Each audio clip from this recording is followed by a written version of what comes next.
leave, and they weren't, so decided to rein them in. The Senate Committee on Health, Education, Labor, and Pensions will please come to order. Secretary Kennedy, thank you for coming before the committee.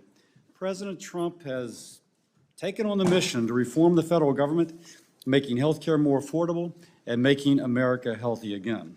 It's clear the status quo does not work. Bureaucratic bloat, regulatory hurdles at the Department of Health and Human Services have made it harder to deliver critical services. HHS needs to work better for the American people. This means finding ways to speed up approvals for life-saving drugs, improving delivery of healthcare services so Americans who need these benefits can receive them, addressing the high levels of chronic disease, and holding bad actors accountable to lower healthcare costs for the American people. I'm encouraged that HHS is already working to address these issues. I want to note that this is the first time in at least 2 decades the HHS Secretary is testifying on the department's budget before the Help Committee. And I appreciate Secretary Kennedy for coming to answer our questions on the fiscal year 2026 budget. Now, people fear change even when it's from worse to better. But without a clearly defined plan or objective, people assume the worst. Much of the conversation about HHS's agenda has been set by anonymous sources in the media and individuals with a bias against the president. Americans need direct reassurance from the administration and from you, Mr. Secretary, that these reforms will make their lives easier, not harder, and that's why I've invited you. No one can make that case better than you.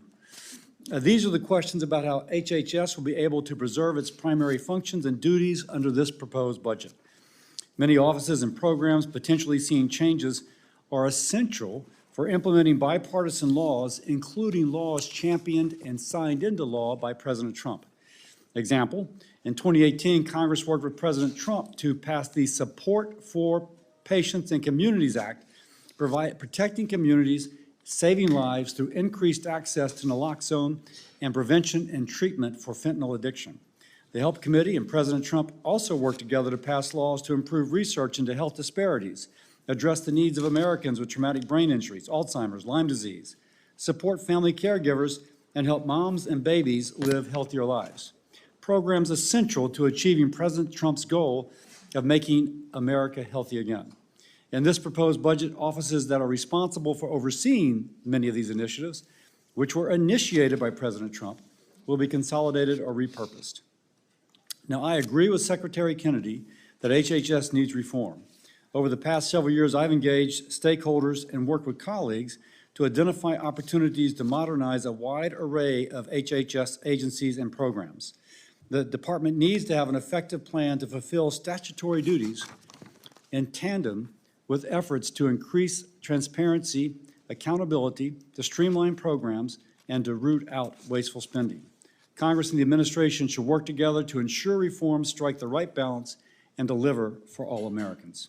Mr. Secretary, once more, no one can set the record straight better than you to explain how the department will maintain its critical duties and implement change important to Americans' health. By providing this clarity, we in Congress will be able to advocate for shared priorities in future legislation, and you will gain the trust of the American people, putting their minds at ease. I appreciate you being here. I look forward to hearing how the proposed HHS budget will advance President Trump's mission. And with that, I recognize Senator Sanders for his opening statement. Thank you, Mr. Chairman, and Mr. Secretary, thanks for being with us. Let me begin by quoting a sentence that came from your prepared remarks. You state, and I quote, "The United States remains the sickest developed nation, and we spend $4.5 trillion annually on health care, 2 to 3 times more per capita than comparable nations. Clearly, something is structurally wrong with our approach," end of quote. You're right. The current healthcare system is broken. It is wildly expensive. It is dysfunctional. So what do we do, Mr. Secretary, to address it?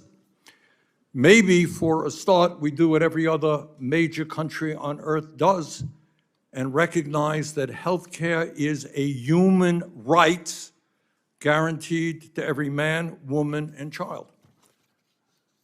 Maybe we understand that the function of a rational healthcare system is not to make hundreds of billions of dollars in profit for insurance companies and drug companies who often engage in stock buybacks, pay their CEOs outrageous compensation packages.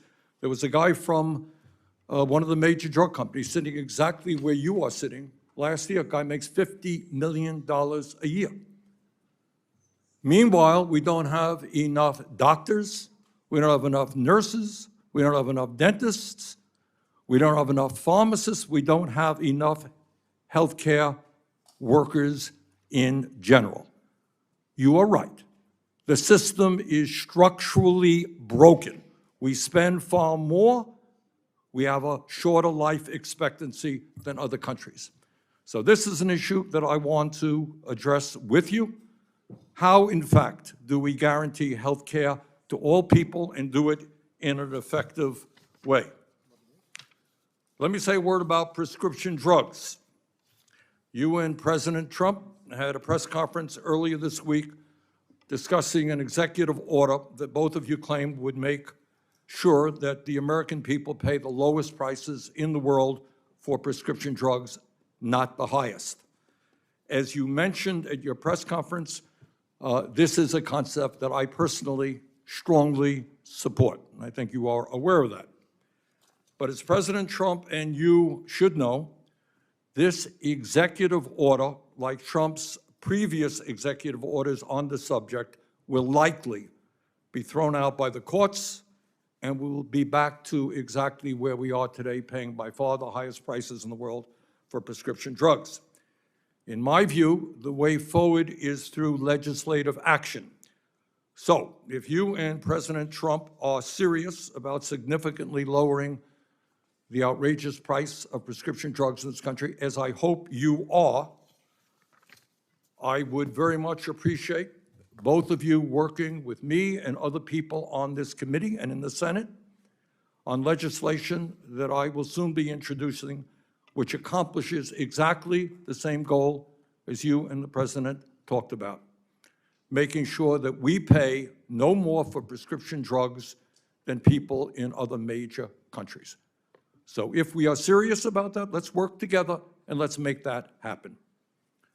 And in fact, if Republicans and Democrats come together on this, if we prioritize it, we can pass that legislation in a couple of weeks.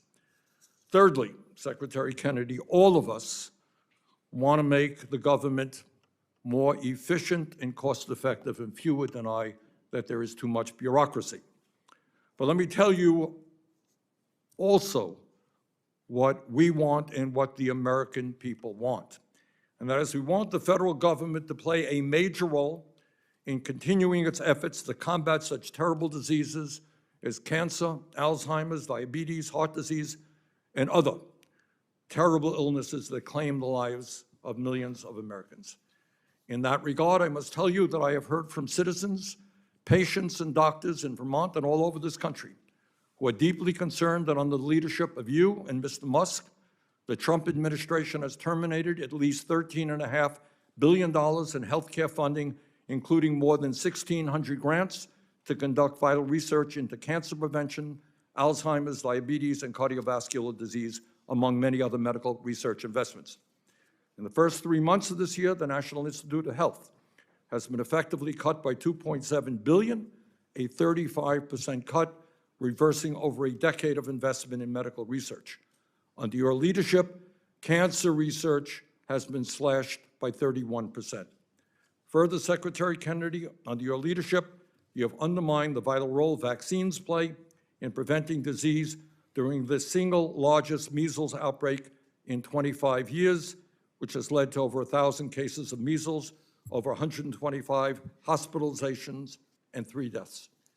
And let me say a word about USAID. Elon Musk, the richest man on earth, who has led the effort to cut health and nutrition programs for the poorest people on earth, has absurdly suggested that no one, quote unquote, no one, has died from the massive cuts to USAID. Mr. Musk is 100% wrong. According to independent researchers, nearly 200,000 people have already died throughout the world as a result of the massive cuts in funding to prevent malaria, tuberculosis, HIV, malnutrition, and other serious diseases. Further, as a result of the elimination of U.S. funding for a global vaccine program, it has been estimated that over 1 million children will die because of the cuts that will save taxpayers very, very little money. So let me just conclude by saying this. The United States of America is the wealthiest country on earth. We should have the best healthcare system in the world, not one of the worst.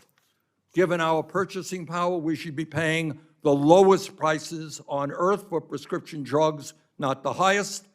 Instead of giving hundreds of billions of dollars in tax breaks to the richest people in this country, we should be proudly investing in coming up with cures for cancer, Alzheimer's disease, diabetes, and other terrible illnesses. That is what we should be doing. But I am afraid that in too many ways, we are doing exactly the opposite. Thank you, Mr. Chairman. Thank you, Senator Sanders. I'll now introduce the witness. We're joined today by the Honorable Robert F. Kennedy, Jr., the 26th Secretary of the United States Department of Health and Human Services. In his role as Secretary, Mr. Kennedy is responsible for overseeing the nation's civilian federal health agencies, which serve over 150 million Americans. We look forward to hearing from you today. Secretary Kennedy, again, thank you for joining us.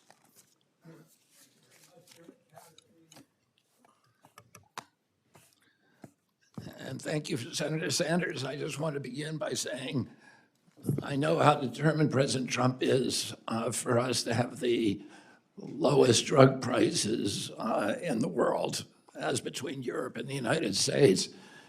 And I also know that he doesn't care how we get there. That's where he wants Americans to be.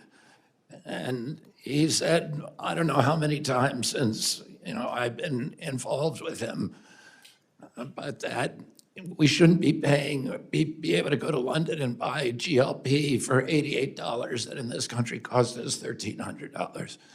And I know it's something that you've been talking about for many years. I look forward to working with you on legislation or any way that we can to get there.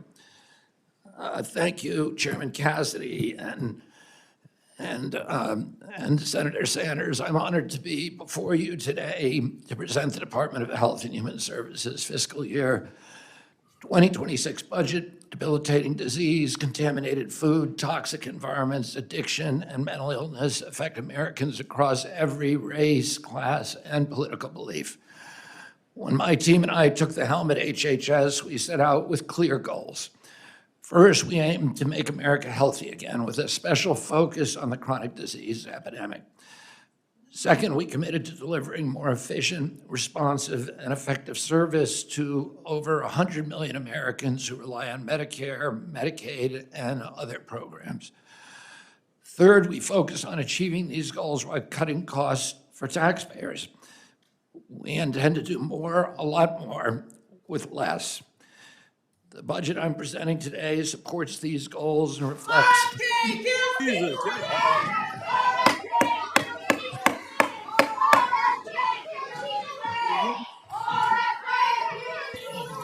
The witness will suspend. The committee will come to order. Capitol Police are asked to remove the individuals from the hearing room. Members of the audience are reminded disruptions will not be tolerated. Congress pays for bombs to kill people in Gaza. Members of the audience are reminded disruptions will not be permitted while the committee conducts its business. Capitol Police are asked to remove the individuals from the hearing room.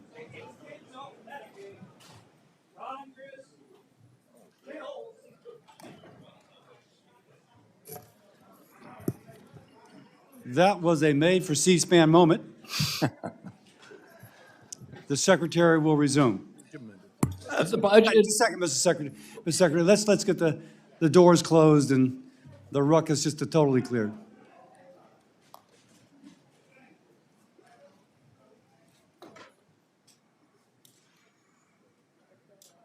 Got it. Okay, and we thank the Capitol Police for working with due diligence. Thank you very much. Mr. Secretary, please resume. The budget I'm Excuse me, presenting. Mr. Secretary, will you reset Sorry. the clock? The clock's been running.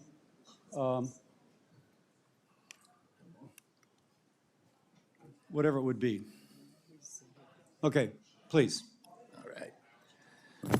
The budget I'm presenting today supports those goals and reflects two enduring American values: compassion and responsibility.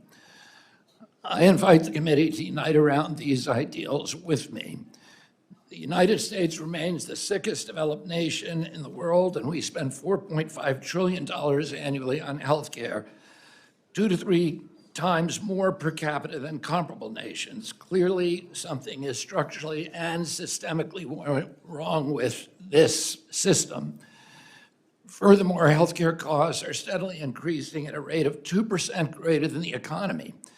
If we don't staunch this unsustainable hemorrhage, we will ransom our children to bankruptcy, servitude, and disastrous health consequences.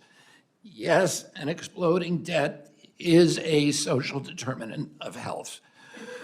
We won't solve this problem by throwing more money at it. We must spend smarter.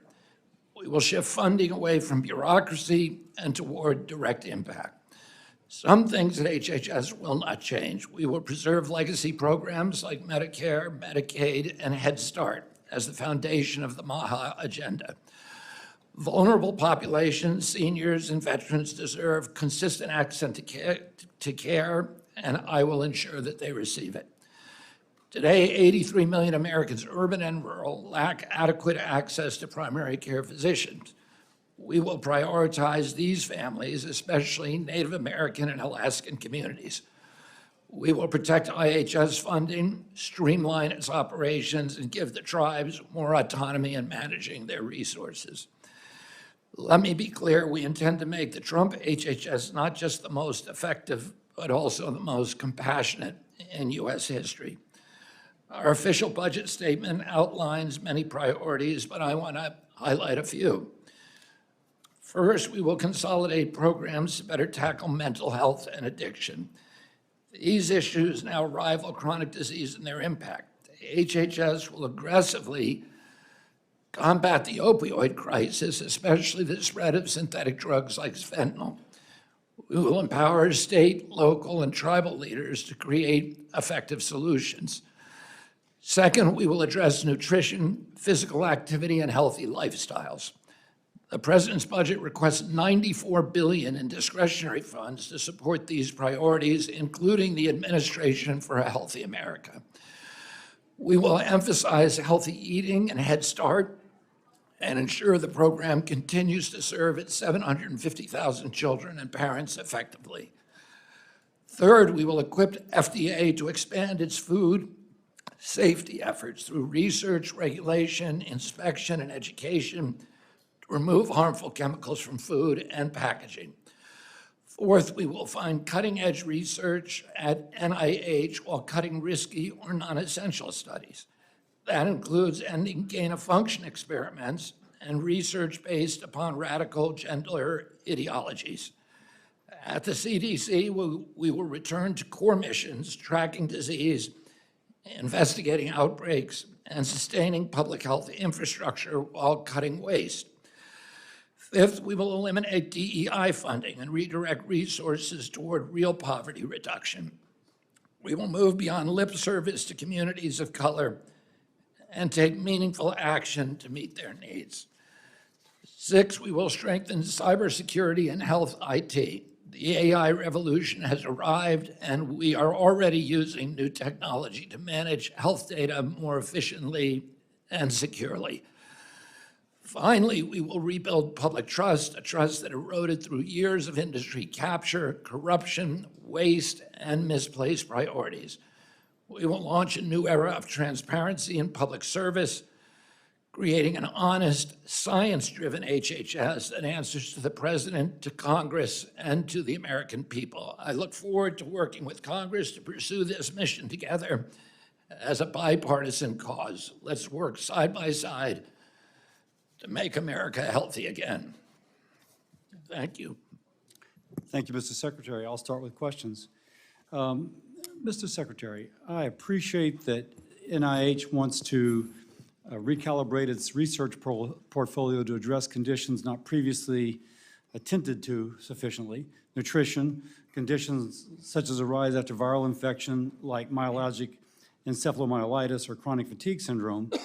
But this is happening in tandem with reports that HHS is closing the Office for Long COVID Research and Practice. And I talk to people for whom long COVID is seriously impacting their life. So to what extent will HHS continue to support research, data collection, and other programs focused on understanding ongoing health impacts of long COVID? Senator, I am 100% committed to finding treatments for long COVID. I'm deeply involved in that personally. I have a son who is really dramatically affected by long COVID. I have many, many friends who are affected by that and by Lyme disease, incidentally, which we also is also a priority. The COVID office was cut by an executive order from the White House, but where everybody at NIH and at CDC is committed to these kind of studies, and I can tell you personally, I will make sure that they happen. Thank you. The NIH is the largest public funder of biomedical research in the world, giving us an edge over countries like China, with whom we are obviously a geopolitical rival. But it takes a long time to develop this. And the rising prevalence of neurodegenerative disease is one area in which we have an impending crisis if we don't support the research and advanced cures. And my concern, and now I'll speak as a guy from Louisiana, if NIH funding is substantially reduced, they have folks at my universities, at Tulane and LSU, who are doing work on these sorts of things. So knowing that the NIH budget is getting squeezed, and the indirect costs likewise, how will the NIH successfully do more with less? How will we build those new scientists to find these cures and to compete with geopolitical rivals? Well, for one thing, Senator Cassidy, you're talking about neurodegenerative disease now? For example, ALS or Alzheimer's. ALS, right? The Chinese are not spending a lot of money on DEI, and we are cutting those studies. We're cutting studies on gain of function studies, and we're cutting grants to foreign scientists from adversarial countries, and particularly the Chinese, which have the 1,000 Talents program, which is openly trying to exploit U.S. research and take our IP. We spend more than any country in the world on biomedical research. NIH controls about 70% of the global funding for biomedical research. The cuts we have made to date are administrative cuts. As far as I know, we have not fired any working scientists. Of the working scientists, the people who are actually doing scientists, there are some people who are scientists that were doing IT or administration, in terms of who did lose their jobs. In terms of working scientists, our policy was to make sure none of them were lost and that research continues. Thank you. Let me ask you, the budget proposes to eliminate several large block grants for hospital and health department emergency preparedness and other core public health capabilities, explaining that states are better equipped to fund these activities. Now, I agree that frontline public health happens at the local level, but what works well in, say, Louisiana may not work well in a state like New York. But rural, under-resourced states especially rely upon federal funding to support public health. How do you propose we balance competing interests, returning power to states, because there is a difference in how different states do it, but replace the funding necessary to combat these public health problems? Well, I think it's a balance, Mr. Chairman, and we have a legal obligation. CDC has a legal obligation to do national pandemic response, and we will meet that obligation. And in fact, we are going to improve it, and particularly if we can get support from this body to refund, reappropriate the PAPA which is critical for our pandemic response. But there are some functions that are local in nature, and in those cases, we will be supporting local infrastructure to respond. They know better than we know, and we saw this during some of the hurricane response with, Governor DeSantis' response, which was really Florida localized. There was no deaths and very little destruction to a hurricane that was as bad as the one that followed that relied on federal response and was really a catastrophe for the state. So I think experience shows that the localities can often do better with some functions, particularly with the hospitals and infrastructure. But we are not relinquishing our responsibility at CDC to manage national emergencies. Thank you. Senator Sanders. Thank you, Mr. Chairman. Let me stop going back to prescription drugs. Mr. Secretary, did I hear you correctly to state that your goal is to have Americans pay the lowest prices in the world or equivalent to what is paid in other major countries? That is my goal, that you are prepared to work with us on legislation to achieve that goal. Absolutely. All right, and I believe there's bipartisan support for it. I believe that if the leadership here prioritizes that, we can do that in a very short period of time. Look forward to that. Let me ask you this, as Secretary of HHS. We have in America today some 85 million Americans who are uninsured or underinsured. We spend more per capita, as you've indicated, than any other country. Is healthcare a human right? Are we making America healthy when so many people cannot afford to go to a doctor, when 68,000 people a year die because they don't get to a doctor when they should? Is healthcare a human right? Will you work with us to guarantee healthcare to every man, woman, and child in America? Well, I think you're asking two different questions. You're asking a philosophical question about whether it is a human right, like a constitutional right. As an attorney, I would say that it's not a right of a kind that we otherwise enshrine in the Constitution, because healthcare costs your neighbor money. If I smoke cigarettes for 20 years, I make that choice, which is my choice. I don't mean to, I don't have a lot of time, so but I am here. If you're asking me a philosophical question, I gotta, give you a thoughtful answer. Within 30 seconds. Yeah. It's a problem. So, it's not like freedom of speech, which costs, everybody. But every other country, Mr. Secretary, every other country guarantees health care to all people as a right. Should we, as Americans? The objective is to get Americans the level of health care that they want, the choice, which Americans want. Americans They don't want the choice to be uninsured. Well, but They don't want the choice to die because they don't get to a doctor on time. Americans prefer private insurance to other insurance sources. Do you believe? Okay. And what I would say is, I want to find a solution to this. I want every American to have insurance. President Trump wants every American to be insured and have access to health care. The question is, how do we get there? Obamacare is not working. It is not working. And this is the... Sorry to interrupt you. All right. The reconciliation... My job is to try to make it work. All right. I have limited time.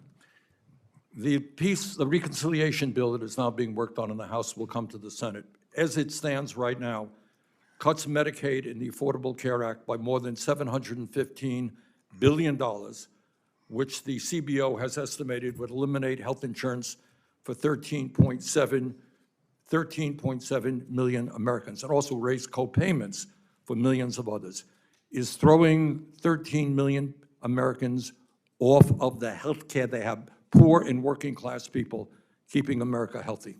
Well, I haven't seen that number. I've seen the number 8 million.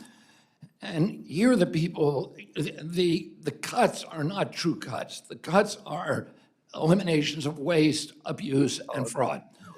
And I can go through. I can go through the people who will lose it.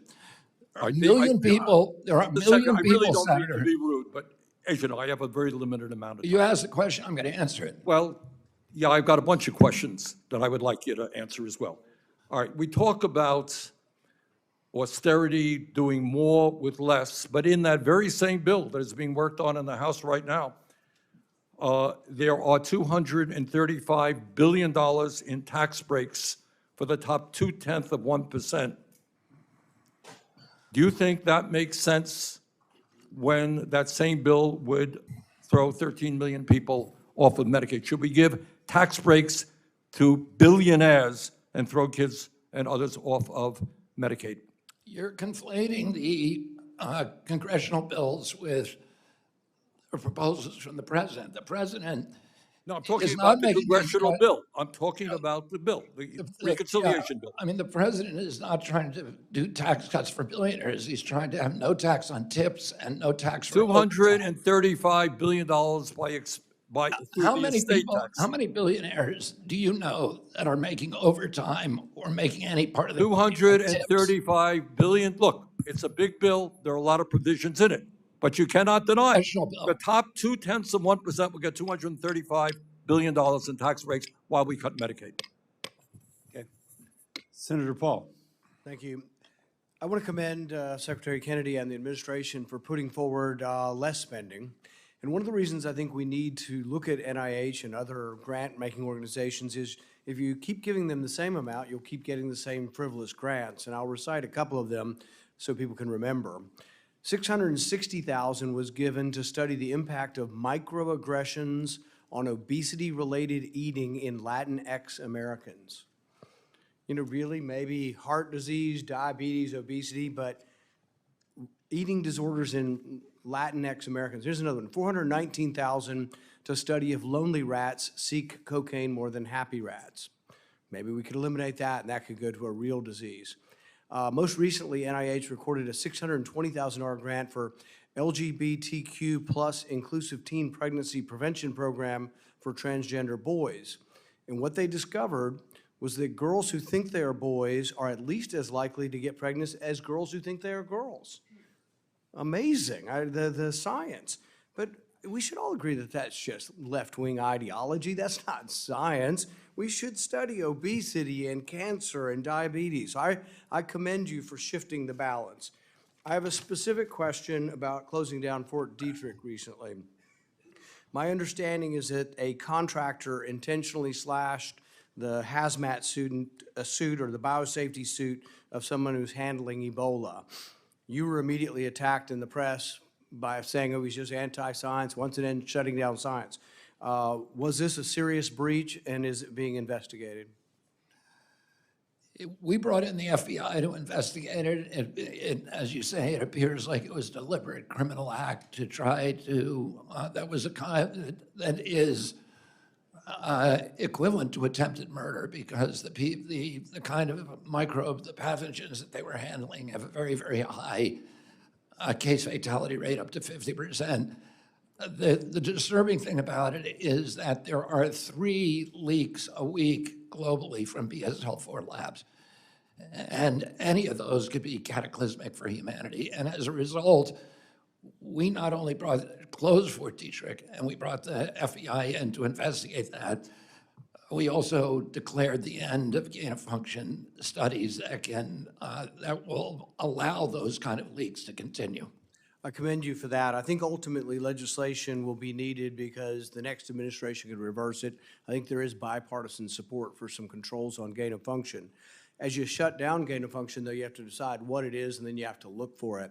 So I would suggest that at both Fort Detrick and at the NBAC lab that's nearby, run by the DHS, that we look at experiments involving Ebola, avian flu, Marburg virus, to determine, one, whether they gain of function, but also just determine whether the experiments are wise. I am told in public records that they are doing experiments or have done experiments to aerosolize Ebola at the NBAC lab. That's the DHS lab nearby to Fort Detrick. My hope is that when you investigate whether to do gain of function or what is gain of function, what is being done, that you'll compile that and at least give us a report in Congress, and we're going to ask for it, But so there can be public scrutiny of these things. You will help to scrutinize it, but the whole public needs to know how dangerous some of these things are and whether we should be doing them. The idea of aerosolizing Ebola, I think, is, or training Ebola to be aerosolized is incredibly dangerous, probably goes against the Biological Weapons Convention. And I'd like to hear a little bit about whether or not, as you investigate this, you plan on bringing information back to Congress or to the public. Yeah, we're going to be absolutely transparent. I have a trip planned to Fort Detrick with Christy Nome, who's the director of DHS, and with Jay Bhattacharya and other people in my agency who are experts on bioweapons, who are experts on gain-of-function research, and we are going to be absolutely transparent. We've also proposed a methodology for regulating and for determining what is dangerous gain of function and what is legitimate scientific investigation, and how to bring the public into that debate, which I think, as you point out, is absolutely critical. That is where we messed up last time. And as you know, we have some of the Democrats here who are, talking about the great science from NIH, but now we have a major agency, intelligence agency, the CIA, the FBI, the DOE, and the State Department have all agreed that NIH research almost certainly led to the pandemic, the COVID pandemic. So that's not the kind of the result that we should be allowing or enabling, and we're going to end that now. If possible, the trip to Fort Detrick and to NBAC, we'd like to be included or invited on that trip if possible. Absolutely. Thank you, Mr. Chairman. Mr. Secretary, one of my constituents, her name's Natalie Phelps. She's a mom of two from Bainbridge Island in Washington State. She has been fighting aggressive stage 4 colorectal cancer for nearly 5 years now. Her best hope now is a clinical trial she's participating in at the NIH Clinical Center. She flew out to NIH a few weeks ago for her first appointment, and her care team there wanted her to come back in 4 weeks to start treatment. But because of the thoughtless mass firing of thousands of critical employees across NIH and HHS that you carried out, Natalie's doctors at that clinical center have told her they have no choice but to delay her treatment by an additional 4 weeks. Now, an extra 4 weeks may not sound like a long time, but I will tell you, for stage 4 cancer patients like Natalie, this could mean the difference between life and death. Secretary Kennedy, how many staff have been cut from the NIH's clinical center? I want a specific number. I can't tell you that now, Senator Murray. What I can tell you is that if you contact my office tomorrow, I'll look specifically into that. Well, that is not acceptable. I want an Clinical trial. answer back by that. She deserves it. I do it. She doesn't have much time. She deserves an answer back. And from- wouldn't you rather get her into that clinical trial as fast as you can? Absolutely. And All I right, wanna- so if you contact my office tomorrow, this is if that You happened. are here to defend your budget. I'm here to ask you questions about the impact of that. Well, you asked me about a specific case that I want to help with. Correct. I'm 'Cause I don't happy to think have that, anybody, but there are I don't think that should happen to anybody. Okay, well, what have you, and I mean you personally, done to assess how those staff cuts are impacting patient care? She is one of many. What have you done to assess that? I provided the guidelines that said that no clinical trials should be affected by the cuts. I have, Matt Mamoli. Mr. Secretary, I just have a short amount of time. They are impacting clinical trials. You asked me a question. Do you want me to answer it? I want to tell you, you need to know this. You're here to defend the NIH budget, which. Yeah, Senator, do you want me to answer your question? Well, I want You to want me to answer your question, tell Senator? you that Natalie is sitting there waiting for treatment. I'm You're offering to here help her, but you don't care. Mr. You don't Secretary, care about I Natalie. reclaim my I've time. offered to help Natalie. I am asking you a question, and it is critical. You are here to defend cutting NIH by half. Do you genuinely believe that that won't result in more stories like Natalie's?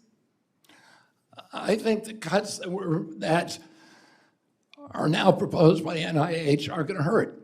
I think that President Trump, listen, there's no agency head in the government, like myself, that wants to see their budget cut. And Well, for me, and I asked you, have you personally assessed what this is doing to patients? And I am telling you one story of one person, it is impacting life or death situation. I think it's you want me to answer your question, Senator? Well, you did. Oh, and you pretty much I said have you not. didn't know. You have not allowed me to answer it. Well, I will just say that it is my job to be a voice for people like Natalie and countless other patients who are like her. So you've got to fix this. I want to know, and I want a personal update on Natalie's case, and you offered that. Please give that to me in the next 24 hours. And I expect details and transparency about the state of NIH clinical care.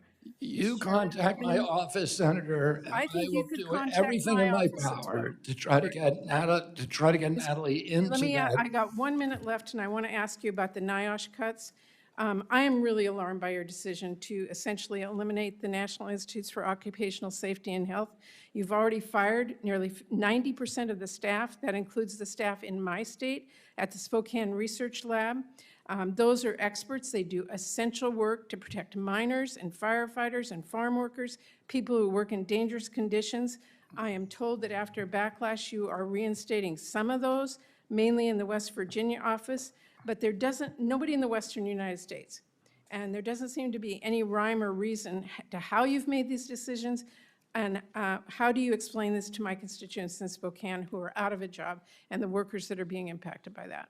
The work in NIOSH will not be interrupted. I've brought back 328 workers, mainly in the Cleveland office and the Morgantown office and for the World Trade Center site. And that work will continue. The work on mine safety will continue. The epicenter of that work has been Cleveland and it's been Morgantown. We understand it's a critically important function, and I did not want to see it end. Mr. Chairman, I would just say you can't fire 90% of the people and assume the work gets done. Senator Collins. Thank you, Mr. Chairman. Mr. Secretary, nearly 7 million Americans are living with Alzheimer's disease, and caring for people with this devastating chronic disease costs us some $360 billion a year. I am the author of a law that's known as the BOLD Act. It takes a public health approach to Alzheimer's. It educates providers, promotes earlier diagnosis, it helps caregivers, and it also promotes lifestyle changes. I have worked very hard to make sure that HHS has the resources to carry out this law, which was just recently extended. I'm concerned that the reductions in force of approximately 10,000 staff across HHS will completely undermine this act. And this act, in many ways, is very consistent with your approach of looking at public health issues for chronic diseases. For example, the Healthy Aging Branch administers the BOLD Act for Alzheimer's. It has lost all of its staff. So how can you ensure that the CDC continues to implement the BOLD Act and the Alzheimer's programs under it when all of the staff responsible for that administration have either been placed on administrative leave or let go? I don't know enough about that program, but I know that under that division has been folded into the Agency for Healthy America. And a lot of the reports that whole divisions have been liquidated were just wrong. They were divisions that were being reassigned under the reorg. Now, I'm under a constraint here because at 4 o'clock yesterday afternoon, we were told that a federal judge granted a TRO in our case on the reorg, And my attorneys have asked me not to talk about any details of the reorg today. But on that budget line, I will work with you. I'm committed, Alzheimer's is run in my family. As you know my cousin Maria Shriver, who's deeply involved in it. The NIH had a very, very checkered history on studying Alzheimer's because of the amyloid plaque scandal.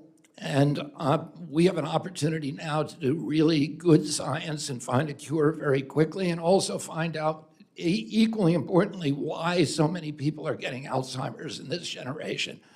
I want to make that happen. I want to work with you, Senator, to make sure that that happens and that those programs continue. Thank you. I chaired recently the first Appropriations Committee hearing of the year, and we focused on biomedical research and how important it is that America not lose its global edge in innovation that's producing life-saving and life-enhancing discoveries. As among the many issues that we covered, as you might expect, the hearing explored the 15% arbitrary one-size-fits-all percent cap that NIH has imposed on indirect but still research-related costs for its grants. What we heard is that this cap will mean less basic research, fewer clinical trials, and that it will also cause our scientists and researchers to leave the United States and go to other countries. I believe strongly that this proposed cap is poorly thought out, that it's harmful, and I know that it violates current law because since 2018, we've included in the appropriations bill specific language that prevents NIH from imposing such a cap. So I know the system needs to be looked at, but are you reviewing how NIH's approach of this one-size-fits-all 15% cap on indirect costs would affect laboratories, whether they're private nonprofit labs or whether they're in universities, as far as doing crucial biomedical research? Yeah, Senator, we are, and you and I have talked about this issue. And I think the impetus for the cap was that there were a lot of private universities with giant endowments like Stanford and Harvard that were getting indirect payments of 78%. What that means, if you get $1 million grant, NIH then has to pay you an extra $780,000 for administrative costs, and a lot of those costs weren't even going to anything to do with science. They were going to, the university budget. And in order to curb that abuse, we adopted a 15%, which is the industry standard. That's what the Gates Foundation or any other foundation would pay.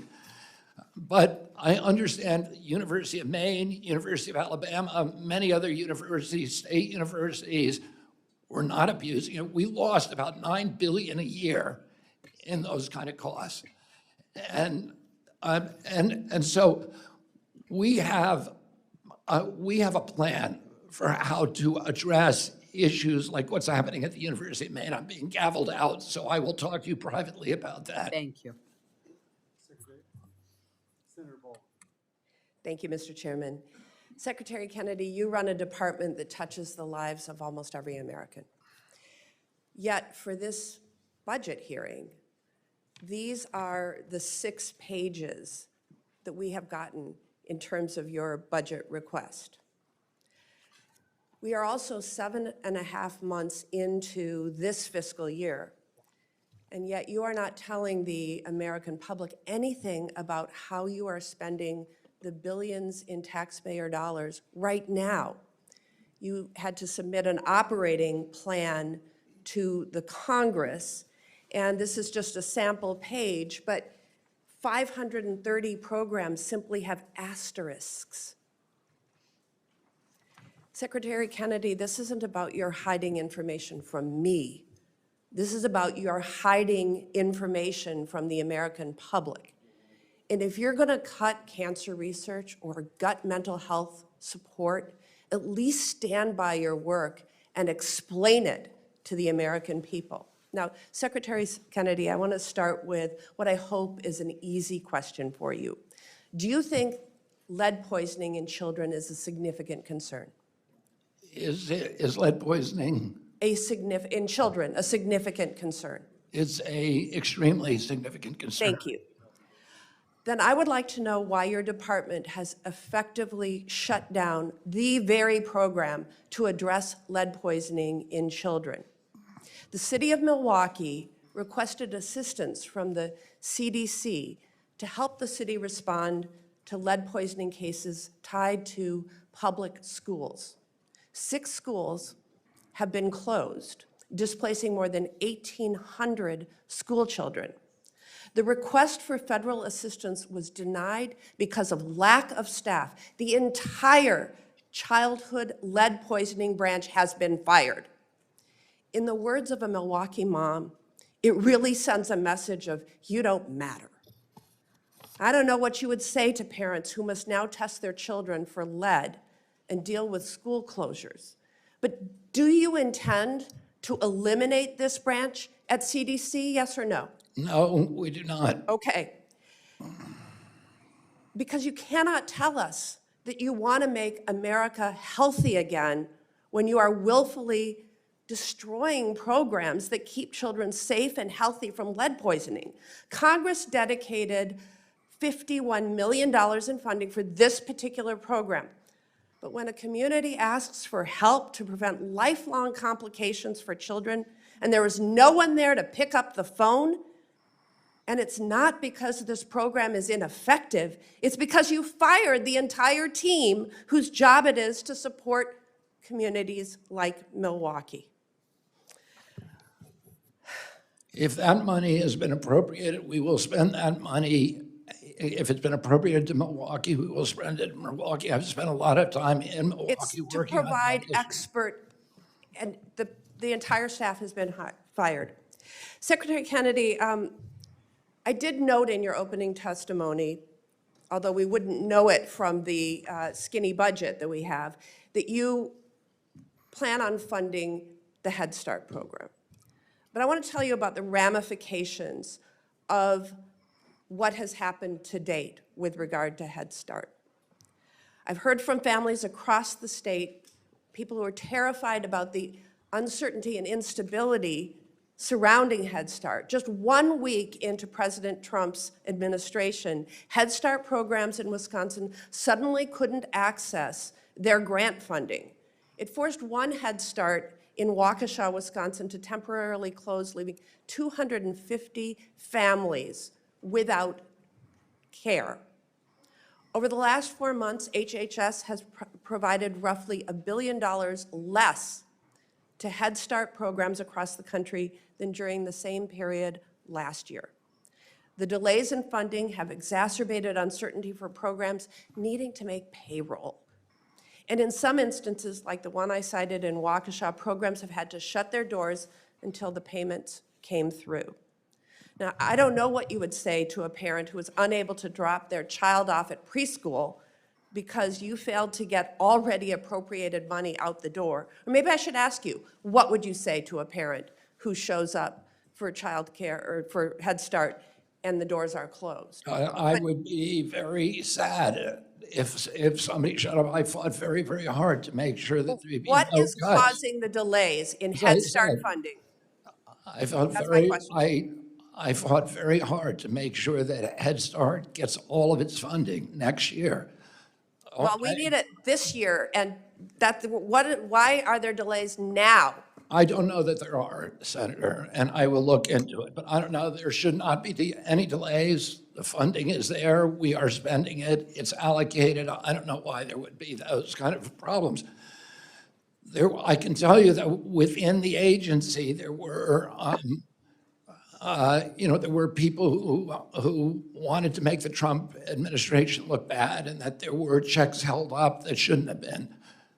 I will have to look into that, Senator. Senator Murkowski. Thank you, Mr. Chairman. Mr. Secretary, welcome. Good to see you.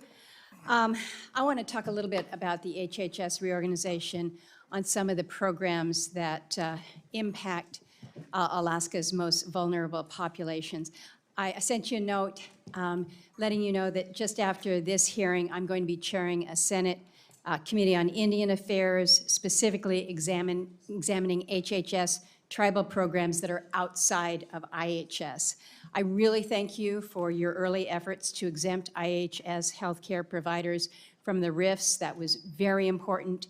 But I've also heard concerns from tribal leaders on the impacts of RIFs to key HHS programs serving their communities. So I know you're going to have some of your folks tuning in on that, and I really appreciate that. But some of the other reductions that we're looking at within your budget do have significant consequences to a state like mine. One is the LIHEAP program, the Low Income Energy Assistance. For us, it's not a budget line item. You've been to Alaska, you know that the temperatures there can get really, really tough. Keeps people from freezing to death in their homes. Another program is NIOSH, and I know that HHS had rescinded a number of those employees. That was great news. But the employees that received RIF notices for the program were not rescinded in the NIOSH Center for Marine Safety and Health Studies. So this is a big deal for our commercial fishing safety. It could effectively leave our fishing fleet out of compliance with Coast Guard safety regs. So we're watching that very, very carefully. And then again, shared focus here on making sure that our children are as healthy as they possibly can be. So I want to look to ways that we can strengthen and not eliminate the Head Start program. But I wanted to ask you. You're talking about the NIOSH program. NIOSH, yeah. You should talk to me about that. Okay. And, as you know, that's something that I'm deeply You're very concerned with familiar with. the commercial fishery. So we should talk about it and let's, and let's work for a solution. Got it. I am with you right there. Let me ask about domestic violence and sexual assault funding. Right now, I'm receiving a lot of incoming from our community-based domestic and sexual violence program operators. They're really concerned about the delayed release of FY25 funding, the absence of notices of funding opportunities, as well as proposed cuts or consolidations that might threaten the Office of Family Violence Prevention and CDC's Division of Violence Prevention.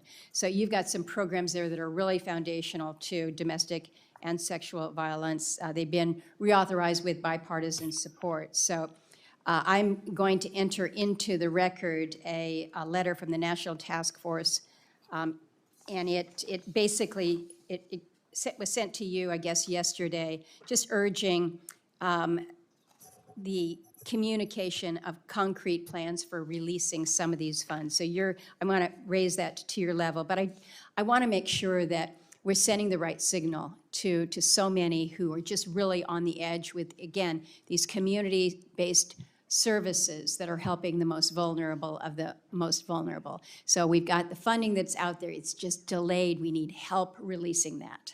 Yeah, my understanding is that the domestic violence funding was not cut. So I don't know. I mean, I have to go back and check, but I specifically asked about that program last night. Was told that there was no cuts, that President Trump is committed to it, and so I don't know why people would be experiencing even delays.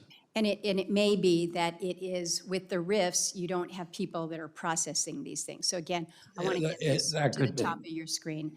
Last question for you. I mentioned LIHEAP. The budget proposal, the skinny budget proposes to eliminate LIHEAP, and the proposal says that it's unnecessary because states have policies preventing utility disconnection for low-income households, effectively making LIHEAP a pass-through benefiting utilities in the Northeast. Further, LIHEAP rewards states like New York and California, two of the top recipients for LIHEAP funding, which have implemented anti-consumer policies. I'm just telling you, we're not in the Northeast. We're not in that bucket. We're cold. There are other places that are hot. LIHEAP is a lifesaver. I did see your statement from yesterday saying that OMB was thinking that President Trump's energy policy is going to reduce costs dramatically. It may be a while. Right now, folks in Alaska still need those ugly diesel generators to keep warm. So Yeah, I know. I was on the Navajo. First of all, I've heard that my whole life because my family was involved in providing low-cost energy to poor in New England, and there are people in New England who suffer from if energy prices are high and you have a cold winter. I was on the Navajo reservation a couple of weeks ago, and Navajo President Boone Nygren said to me, if we cut light heat, people will die on this reservation. I know the same is true in Alaska.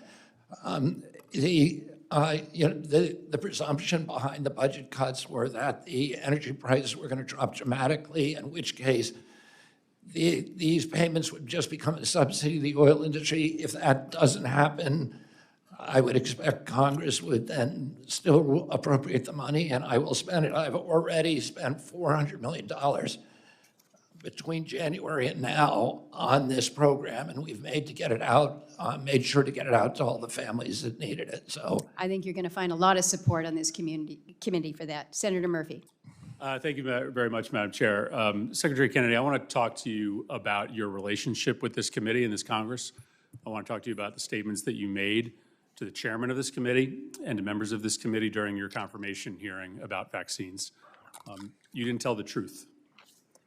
I find that to be really dangerous for our relationship. If I were the chairman who believes in vaccines and voted for you because he believed what you said about supporting vaccines, my head would be exploding. In the hearing, you told us, quote, "I will not work to impound, divert, or otherwise reduce any funding appropriated by Congress for the purpose of vaccination programs." That's not the truth. You've done exactly. Let me finish my question. yeah, I didn't hear what you said. I'm just asking you to repeat it so I can understand your question. During the hearing, I'll repeat it. During the hearing, you said to this committee and to the Finance Committee, "I will not work to impound, divert, or otherwise reduce funding appropriated by Congress for the purpose of vaccination programs." That is not what happened. You've done the opposite. You canceled $12 billion in grants to the states, including my state, that are used to administer and track vaccines. You promised Chairman Cassidy. When did I do that? Madam Chair, would you allow me to finish my question? Keep going with your question. When did I do that? Let me finish my question. Accusation. Just tell me when I did it so I can understand what the question You is. have canceled $12 billion in public health grants to states, whether you know this or not. That funding is used by the states in part to be able to administer and dispense information about vaccines. Mr. Secretary, let me give you the full panoply of accusations without details. the things you said before this committee that didn't turn out to be true. You also promised Chairman Cassidy that the FDA would not change vaccine standards from, quote, historical norms. But what happened as soon as you were sworn in? You announced new standards for vaccine approvals that you proudly referred to in your own press release as a radical departure from current practice. And experts say that that departure will delay approvals. You also said, specific to the measles vaccine, that you support the measles vaccine. But you have consistently been undermining the measles vaccine. You told the public that the vaccine wanes very quickly. You went on the Dr. Phil show and said that the measles vaccine was never fully tested for safety. You said there's fetal debris in the measles vaccine. And this morning— All true. This morning in Do front you want me to lie to the public? That's not— none of that is— Of course it's true. Of course it's true, Senator. You're Senator begging your progress. You do not know what you're talking Submit about. for the record. Let's have a little bit of order so that you can get Madam your Chair, question and we can get I didn't this ask. statement. I didn't ask for a response yet. I I'd understand like to that. lay out the predicate of my question before I'm interrupted by the witness. He should Go have some ahead. respect for this committee. Go ahead. Just this morning in front of the House of Representatives, you also said that you, in fact, would not recommend that kids get vaccinated for measles. You said you would just lay out the pros and cons. Okay, so this is the summation of everything that you have said to compromise people's faith in the measles vaccine in particular is contrary to what you said before this committee. You said you support the measles vaccine, but then you have laid out a set of facts that are contested, and I will submit information for the record from experts who contest what you've said about the vaccine. And the result is to undermine faith in the vaccine. It's kind of like saying, listen, I think you should swim in that lake, but you know, the lake is probably toxic and there's probably a ton of snakes and alligators in that lake, but I think you should swim in it. Nobody's gonna swim in that lake if that's what you say. And so I want you to acknowledge that when you say you support the measles vaccine and then go out and repeatedly undermine the vaccine with information that is contested by public health experts, that is not supporting the vaccine. And so I guess I have two simple questions for you. One is, can you clarify what you said in the House this morning? Are you or are you not recommending that families get their children vaccinated, or are you just giving people the pros and cons? And do you understand that when you say these things about the measles vaccine, what ends up happening is less people get the vaccine? That may be what you want, but do you understand that the result of constantly questioning the efficacy or safety of the vaccine results in less people getting the vaccine? So I don't necessarily want to spend the remaining 20 seconds in an argument over the science, but do you at least understand that that's the consequence of what you're saying? And are you actually still recommending people get the vaccine, or are you not? Senator, if I advised you to swim in a lake that I knew there to be alligators in, wouldn't you want me to tell you there were alligators in it? So are you recommending the measles vaccine or not? What I've said and what I said in. Doesn't sound like you are, if that's. Are you going to let me answer? Or are you going to keep interrupting? Are you or are you not? Are you going to let me answer? What I pledged before this committee during my confirmation is that I would tell the truth, that I would have radical transparency. I'm going to tell the truth about everything we know and we don't know about vaccines. Are you recommending the measles vaccine or not? I am not going to just tell people everything is safe and effective if I know that there's issues. I need to respect people's intelligence. I think you're answering the question. I think you're And the answering the question. reason That's that really people- dangerous for the American public and for families. The reason people have lost faith in this program is because they've been lied to by public officials for Secretary of year Health and after Human year Services after no year. longer recommending the measles vaccine. Senator Marshall. All right. By the way, I said at the hearing this morning that I was recommending the measles vaccine. Go look at the transcript. Senator Marshall. Madam Chairman, thank you so much for being here, Mr. Secretary. We're glad you're here. Let's stay on the measles vaccine just for a second. Let me catch my breath after that, all that. I'm an obstetrician. If a 25-year-old pregnant woman asked me if she should take the measles vaccine, the MMR, I would give her the answer, no, you shouldn't. But if she was 25 and trying to get pregnant, I would give her different advice. I've always valued the sanctity of the physician-patient relationship. I went to medical school for 4 years. I did 4 years of residency. I delivered thousands of babies. It's my job to give that recommendation. What's the role of the Secretary of HHS as far as recommendations of vaccine, and just discuss it a little bit further? Well, the vaccine recommendations, Senator, are normally made through ACIP, which is the Advisory Committee of Immunization Practices, which is an outside consulting committee at CDC. There's another committee called VRBPAC, which is within FDA, that actually recommends whether the vaccines get licensed or not. And so that's where the recommendations come from. And you know what? Traditionally, they have not done evidence-based medicine. They only adopted evidence-based medicine about 12 years ago. And what we've said during our administration is we want to have safety studies prior to the licensure and recommendation of vaccines. Vaccines are the only medical product that is exempt from pre-licensing safety testing. So the only vaccine that has been tested in a full-blown placebo trial against an inert placebo was the COVID vaccine. The other 76 shots that children in this country receive between birth and 18 years old, none of them have been safety tested in pre-licensing studies against a placebo, which means we don't understand the risk profile for those products, and that's something that I intend to remedy. Okay. You said earlier you couldn't talk about the reorganization, and maybe you cannot answer this question, but maybe you can at least confirm these facts for me or not. Isn't it true that under Joe Biden's White House, they added 20,000 employees to HHS?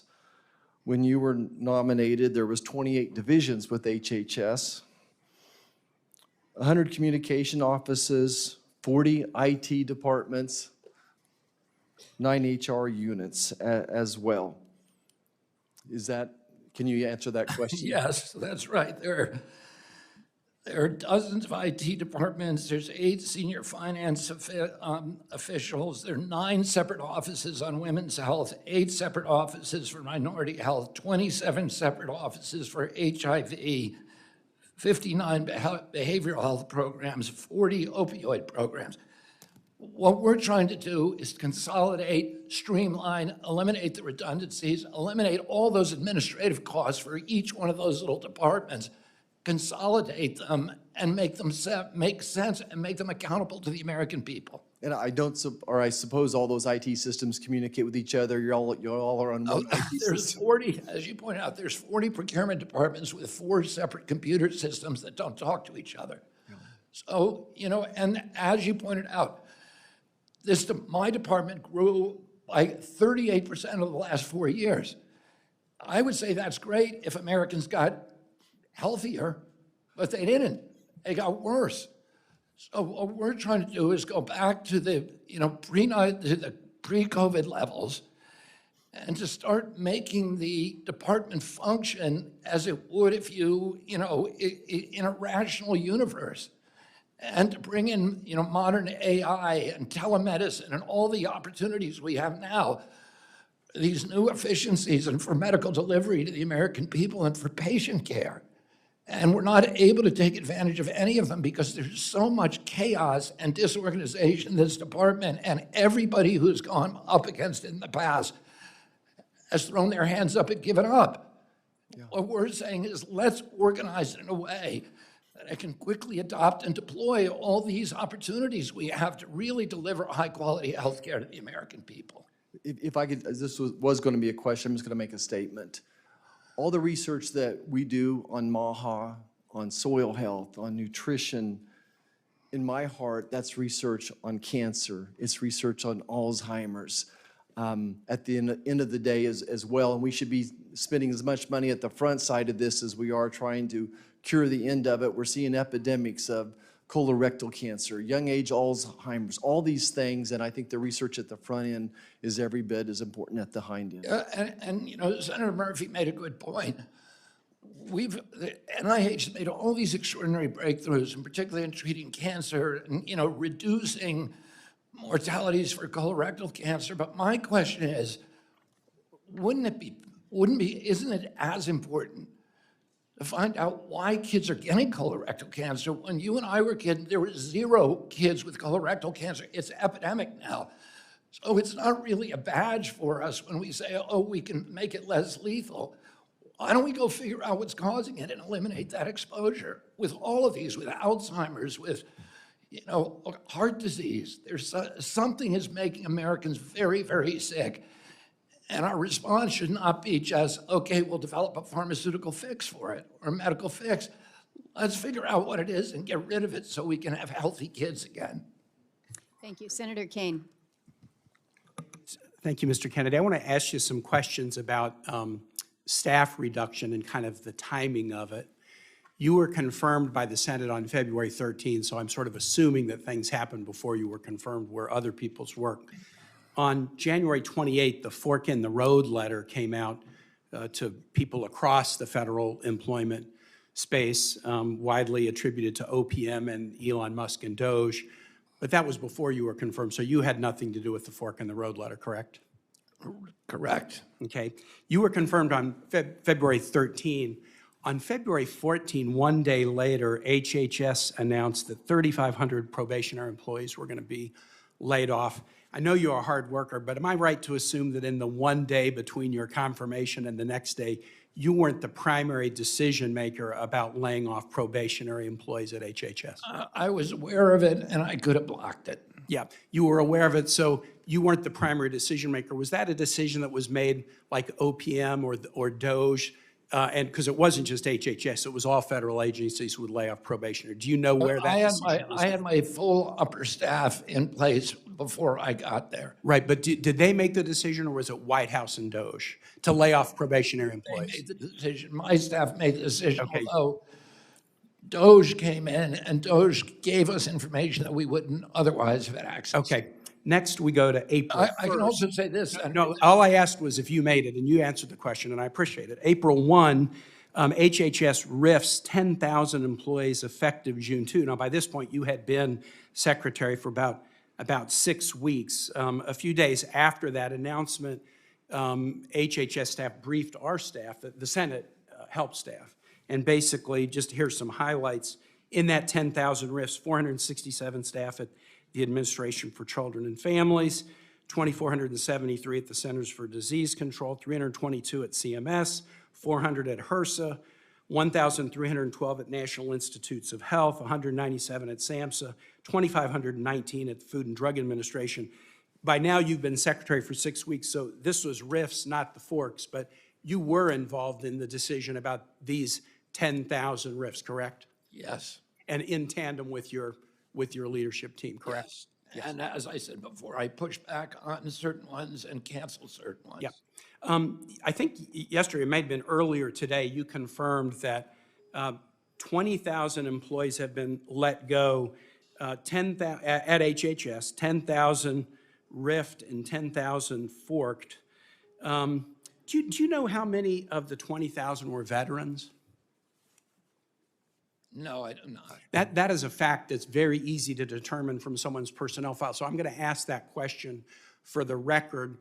We are finding across the government that veterans are disproportionately being let go, A, because they're a higher percentage of the federal workforce, and B, they're a dramatically higher percentage of probationary employees because they leave military service after 10 or 25 years, and then they're probationary new employees when they join the civilian service. So I want to find the answer to that question.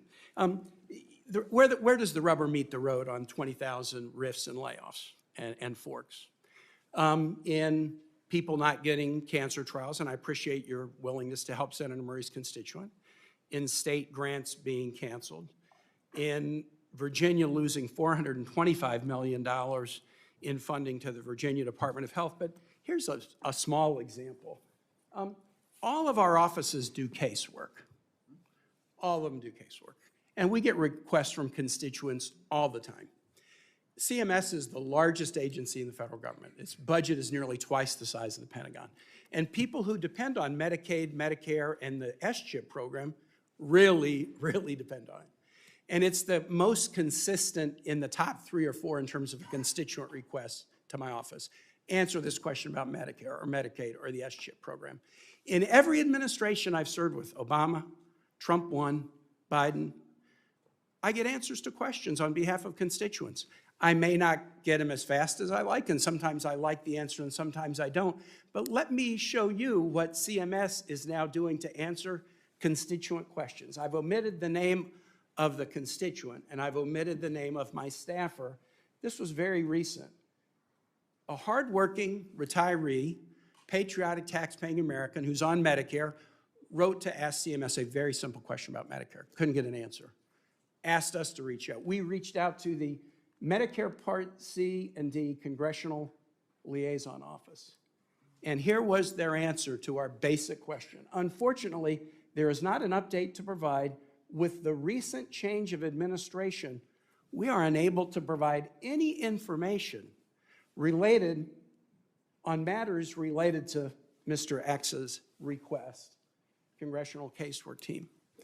I mean, if you're just an everyday, hardworking American retiree on Medicare, and you have a basic question about it, you ought to be able to get an answer.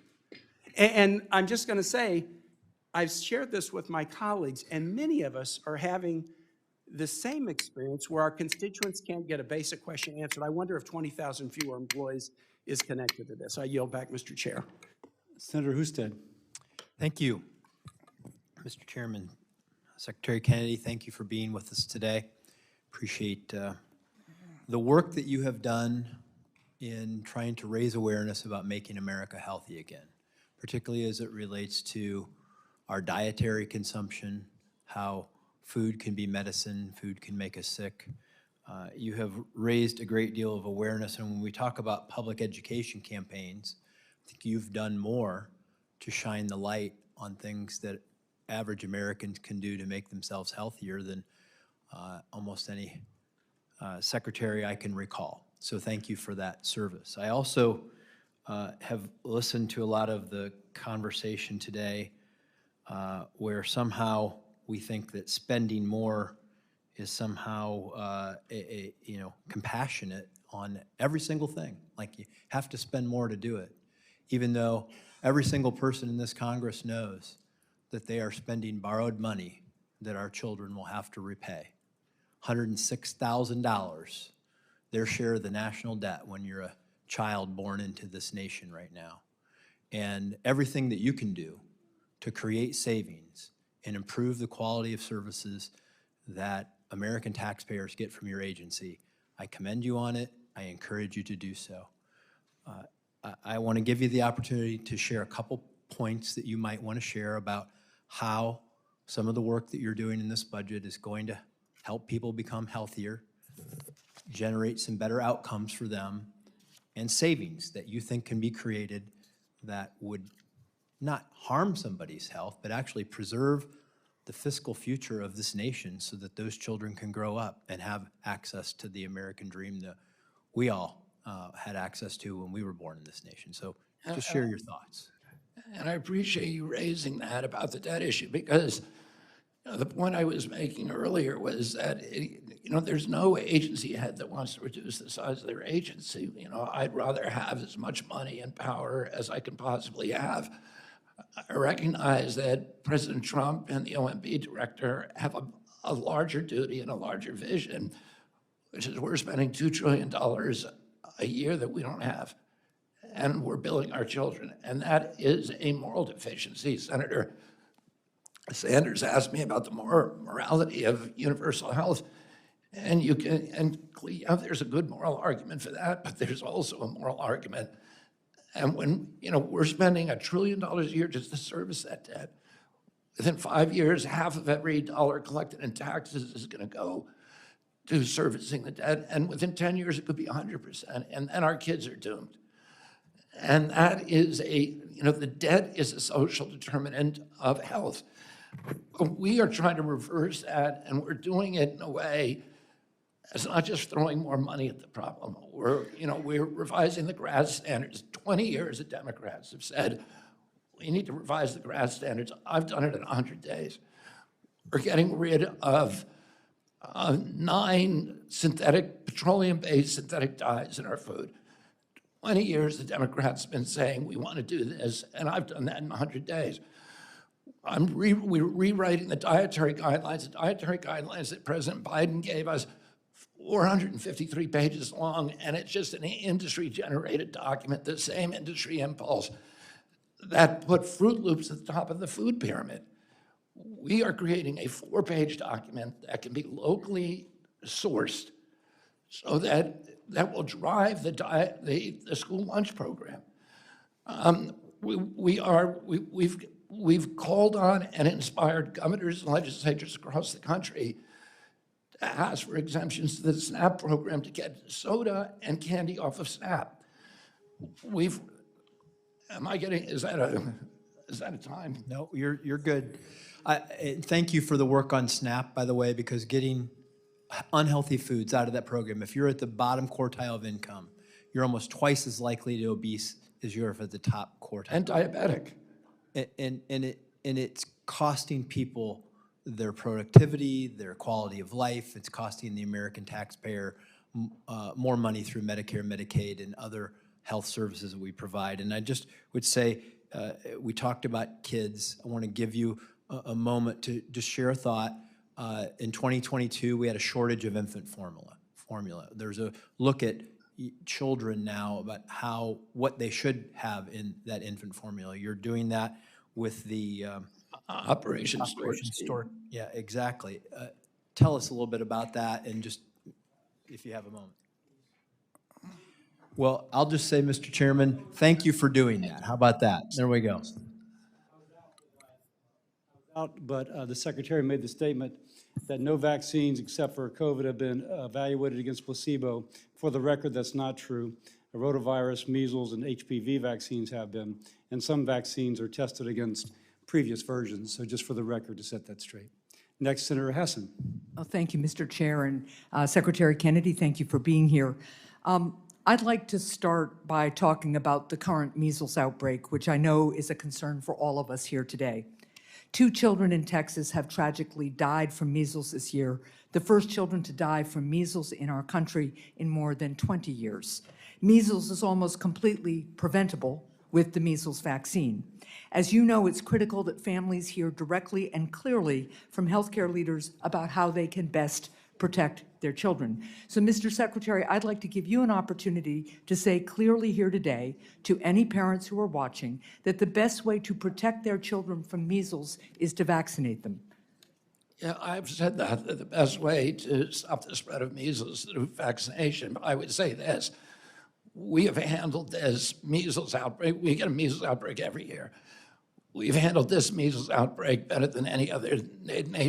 What I was interested in, I'm just, you can say, what I asked you to do was to say straight to the camera, as you did on social media, that it is your position that the best way for parents to prevent their kids from getting measles is to vaccinate them. And that is your statement And I today. said Is that that too. correct? All right, well, that is great, thank you. Now, you lead the nation's health department, so let me ask you a couple of questions. Do you think HHS should employ anyone who has endangered the health of children? No.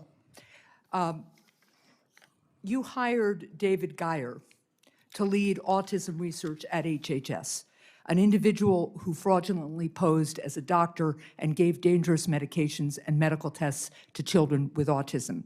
According to the state of Maryland's investigation, David Geyer, who has no medical license or training, gave hormone blocker injections to children with autism who were as young as 8 years old, which the Maryland Board of Medicine said poses a substantial risk of harm.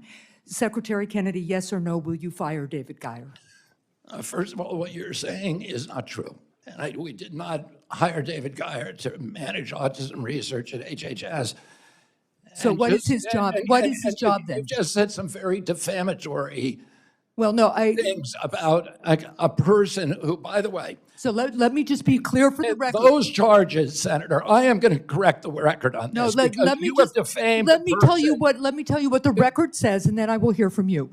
Last week, when Mr. O'Neill was here in his confirmation hearing, I submitted for the record the charge that the state of Maryland laid out. Now, if you'd like also for me to submit to the record with unanimous consent today, the findings of the state of Maryland, which fined him $10,000 for practicing medicine without a license. He does not have a medical license, and for providing and instructing and giving children hormone blockers. That is what the finding of the Maryland Department, the state of Maryland, its medical licensing board was. And I'll submit that for the record, I hope with unanimous consent. I'm assuming that you don't know what I'm about to tell you, or you wouldn't say something that was so dishonest.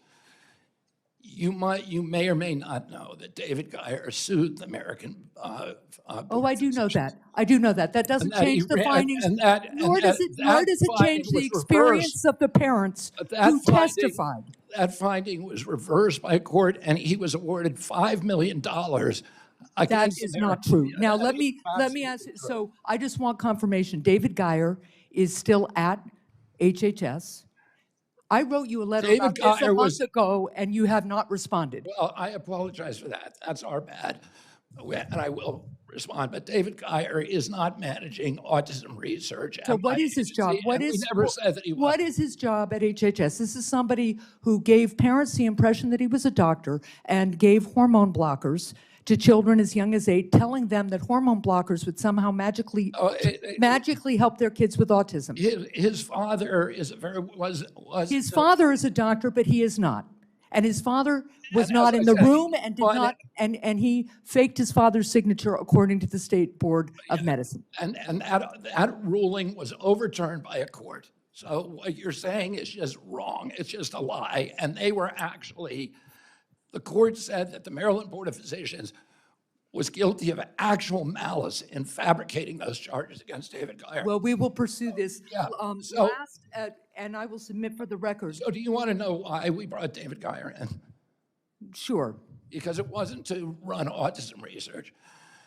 In 2002, the CDC runs a vaccine safety data link, which is supposed to be the vaccine information for the biggest HMOs that are supposed to allow CDC to have a surveillance system for vaccine injury. It's a backstop system.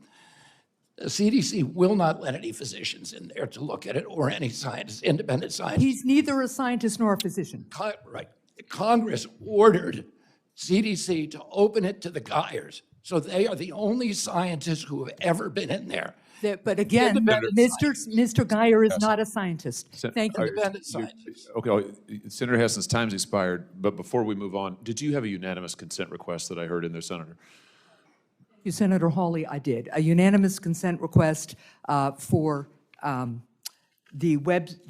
printout of the website that shows Dr. Geyer is not Dr. Geyer, that's his father, Mr. Geyer, is employed, and also a unanimous consent request for the finding from the Board of Licensing in Maryland. Without objection to both of those. And now, Mr. Kennedy, before we get to my time, do you want, if you'd like to finish your response, go ahead, and then I'll recognize myself. David Geyer is the only living independent scientist who's seen the VSD inside. There's been a lot of monkey business with the VSD, including allegations of fraud. And he was hired by an independent contractor not as an HHS employee, but by an independent contractor to look at the documents that we were getting to the VSD to see if they conformed with what he saw between 2002 and 2016. And that's the only reason that he was brought in, to see if there's so much information that has disappeared from that database. The only way we could find out what information disappeared was because he was the one guy who saw it. And just let the record show he's not a scientist. Thank you very much. All right. Secretary Kennedy, different subject, on a different subject. You and I have talked before, when you've been before this committee, and you and I have talked in person a number of times about mifepristone. I just want to follow up with you because since the last time you were before the committee and the last time you and I spoke, there's been a major study by the Ethics and Public Policy Center of 865,727 prescribed cases of mifepristone abortions, chemical abortions, between 2017 and 2023. Have you seen this study? Are you familiar with this? Do you know what I'm talking about? Yes, I am. You will remember then that this data shows the biggest study on mifepristone done, I think, ever, and it showed that nearly 11% of women experience very serious adverse health effects, to include sepsis, hemorrhaging, infection, of course, emergency room visits. Now, by the way, that's 22 times higher. That rate is 22 times higher than the FDA's current label, which says it's just 0.5, the incidence of serious adverse health events. So my question to you is this. You previously testified to the committee that you would do a top-to-bottom review of mifepristone. Mifepristone is subject to a REMS currently. You have said you'll do a top-to-bottom review. Do you continue to stand by that, and don't you think that this new data shows that the need to do a review is in fact very pressing? I think the new data, first of all, it validates the CAS study, which is previously probably the most comprehensive data that we've seen on it, and it is, and it's alarming, and clearly it indicates that at very least the label should be changed. I've asked Marty McCary, who's the director of FDA, to do a complete review and to report back. Good. Do you have any sense of timeline, Mr. I do Secretary, not. for that? It will be a top priority, though, for you. Is that Yes. safe to say? You say that it probably indicates the label needs to be changed. Do you think it's also important as part of your review to consider whether it's necessary now to put back in place the long-standing safety protocols that always accompanied mifepristone until the last administration? In-person dispensing, doctor visits, screening for ectopic pregnancies? I know that Marty McCary will make a recommendation. I feel that the policy changes will ultimately go through the White House, through President Trump. But you'll make a recommendation based on the data? Yes. Good. On a different subject, talking about the advertising that is routinely done by pharmaceutical companies. You have been a longtime critic of direct-to-consumer pharmaceutical advertising. You wrote, I think, in the Wall Street Journal a little over a year ago about the need to revisit guidelines around pharmaceutical advertising. Is that still your view? I mean, has your view changed? Pharmaceutical advertising is particularly insidious because, commercial advertising has some level of First Amendment protection, not as great as political speech. It doesn't have the kind of strict scrutiny applied to political speech. It still has a level of protection. But pharmaceutical advertising is unique because if a company is advertising, for example, Coca-Cola, the consumer has a choice to whether to buy it, and then he's spending his own money on it, so he's got skin in the game. With pharmaceutical advertising, the consumer's purchasing the product, and it's usually the most expensive form of the product, so that they're usually advertising because they want to bury the existence and the availability of generic drugs that are much cheaper and equally effective. And the consumer is spending not his own money, but most often our money, taxpayer money. Furthermore, the pharmaceutical ad is getting tax deductions, so we are funding it. I want to ask you just about that. Under current law, pharma companies can deduct their advertising costs as a business expense. Do you think it's time to change that? Yeah, and I've actually have a call into Scott Besant about that, but I'm working very hard on this issue, and we expect to come out with a policy within the next few weeks. Well, let me propose that we work together. Today, I'm introducing legislation to repeal the tax deductibility of these advertisements. It is a bipartisan bill with Senator Shaheen on the other side of the aisle here. It is a bicameral bill with both the Democrat and Republican sponsors in the House of Representatives. And my view is it's time to get rid of these tax breaks for these companies and to end this practice. Can you support that? 100% support it. Fantastic. I look forward to working with you on that. All right, let the record reflect I'm giving up Senator Hickenlooper 15 seconds of my time. Senator Sanders will also support that. Absolutely, and I'll go further. The idea you This want is to coming out of your time now, John. The answer is yes. All right, Senator Hickenlooper. Senator Sanders can finish your thought, please.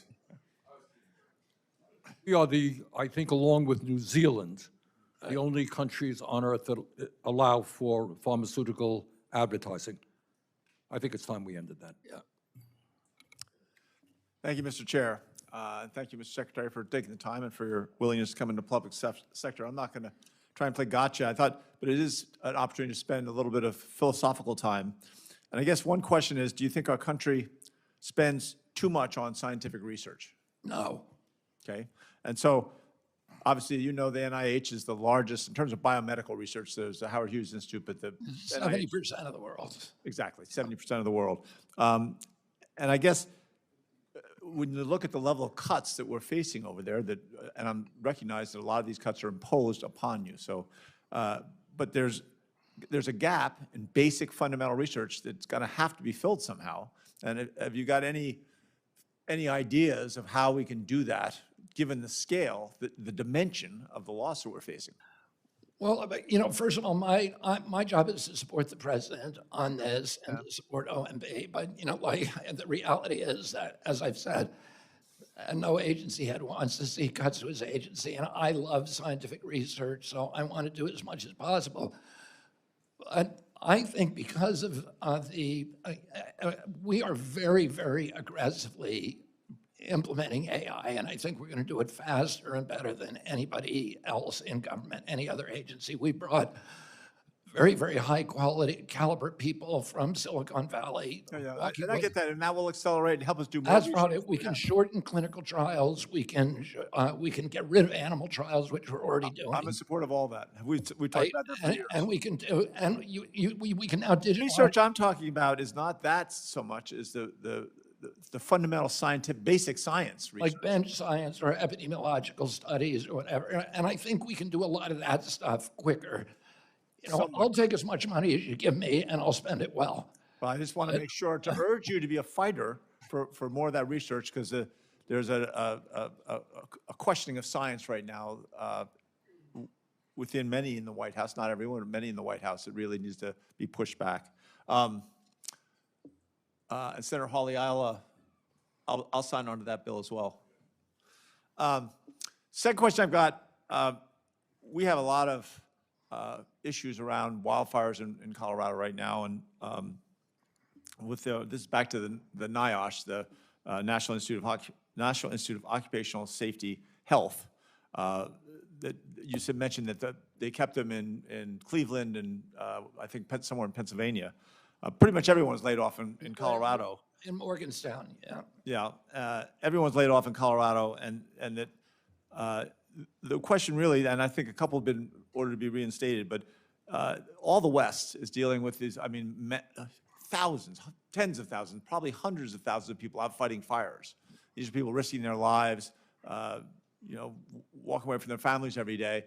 And the basic research that needs to be done, I don't think the replacements are going to be, in many cases, they're new onto the job. They're not going to be sufficient to address and really make sure the specific health needs of these workers, these outdoor workers, are addressed. So the question is, how can you make sure that folks in Colorado, like firefighters, are able to do their jobs safely? I think a lot of the cuts that we're implementing now are painful cuts, and that they, they're cuts that are going to be difficult. But I think the president's position is that we're spending $2 trillion that we don't have, that we are taking from our children. And we've got to protect their rights to prosperity, to enrichment, to dignity, to choice. And, so. I've heard that argument, and I appreciate it. And I'm a voice of frugality, at least in my office, and try to push it around the Senate where it's allowed.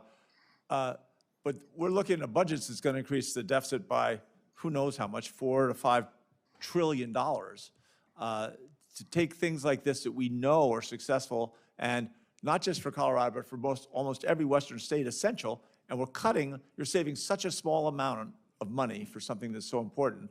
I just hope that you can push back on that a little bit, and someone's got to take a stand for these things that are minor financial benefits, but significant losses to how we provide safety for workers and our citizens. I'm happy to work with you on that, Senator. Okay, great. I yield back to the chair. The committee will adjourn for 5 minutes, subject to the call of the chair.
Senator Banks, you are next.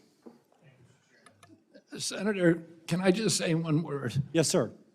I want to clarify an issue that we talked about before. Senator Murray had raised the issue of a constituent of hers who she said had been denied a place in a clinical trial in Washington due to the RIF. We've been able to run down that case.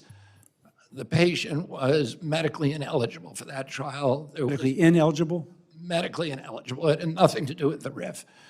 And NIH had been trying to get her into another clinical trial, but none of our clinical trials were shut down because of the RIF. That was a canard. Thank you for the clarification. Senator Banks. Compassion for Americans with autism and their families. There's still so much that we don't know about the conditions, and there are many questions to be answered. And that's why I was glad that you recently announced an autism research database similar to a registry that you created. The NIH has more than 80 registries for different diseases, and they're a critical tool to understand disease progression. But even in spite of all of that, you were immediately attacked for privacy violations and accused of ulterior motives. Can you tell us today, how will this database handle protected health information, and is it an opt-in or an opt-out database? This is like, thank you, Senator, for asking that. This is a database, as you say, there's actually 190 disease databases at my agency. Almost every important disease has a registry.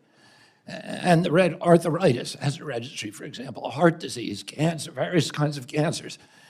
And the registry is intended to help scientists research what causes the etiology of diseases and also what the cures are. It's entirely voluntary. Patient privacy is protected. The data is digitalized and depersonalized so that people cannot find out who the patient is. And patients have an absolute right to opt out of it. So it's entirely voluntary. But it's a very important tool for scientists use who want to understand how to treat diseases. If there's a number of people who've used, for example, chelation therapies on autism, and you can look at that, you can see what the outcomes were, or other kinds of therapies, microbiome treatments, all these various treatments the physicians and frontline treatment nurses and doctors are using across the country to address disease and find out which ones work and which ones don't. You've also been accused of assuming an environmental cause of autism and rejecting a genetic cause. Can we say that your critics are misrepresenting what you really believe?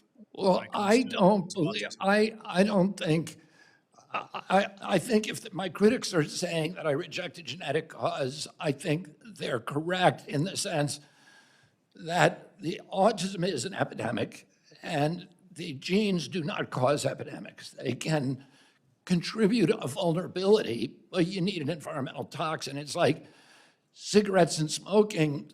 Smoking cigarettes was killing 1 out of every 5 of its customers, the tobacco industry. That meant 4 out of 5 were survived. So there's a genetic component to the ones who got lung cancer and died. And that is a genetic vulnerability, but you also need an environmental toxin. You cannot have a sudden epidemic without an environmental exposure. Have you halted or redirected funding away from any pre-existing autism research? I am told, and I haven't done this calculation myself, but I'm told that there was a 20-to-1 research ratio for genetic cause of autism over the past 20 years at NIH. And if you ask me, I believe that was because they did not want to look at the environmental exposures because they were scared of what they'd found. So I don't think we should be funding that genetic work anymore. I think we know a lot about the genes that provide vulnerabilities, high testosterone, low glutathione, the MTHFR gene, the genes that control methylation. All of these are involved, and we know that. And what we really need to do now is to identify the environmental toxins. I appreciate greatly your attention and effort on that. Secretary Kennedy, we're importing a third of our medicines from China. It's a public health risk as well as a national security risk, and you and I discussed this in your confirmation hearing. I asked you at that point about reshoring medicine production from China during that hearing. I wonder if you could give us any updates on how that's happening. Yeah, I think there are very exciting things happening, and some of them is a direct result of President Trump's tariffs. And I've been working very closely with David Ricks of Eli Lilly. I think they've been the most aggressive of any of the pharmaceutical companies about answering President Trump's summons to onshore production. They have 9 facilities now that are breaking ground. And one of them, the API facility that they're breaking ground on, will be, I believe, the biggest API facility in the world. These are ingredients, active pharmaceutical ingredients. China controls that market right now, and this single facility could give us back dominance of that market. So I'm very, very optimistic about what's happening, and I'm very grateful to Eli Lilly, which has not always been a big ally of mine.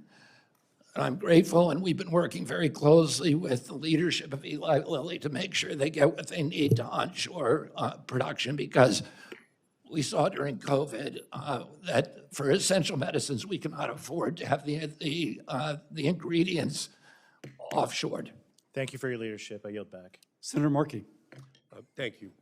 Mr. Secretary, all I've been hearing from you today is your defense of and advocacy for brutal cuts to Medicaid, brutal cuts to NIH research to find the cure for Alzheimer's and cancer and other diseases, brutal cuts to community health centers, brutal cuts to the CDC, the early warning system for diseases, and all to find the funding for tax cuts for billionaires and millionaires.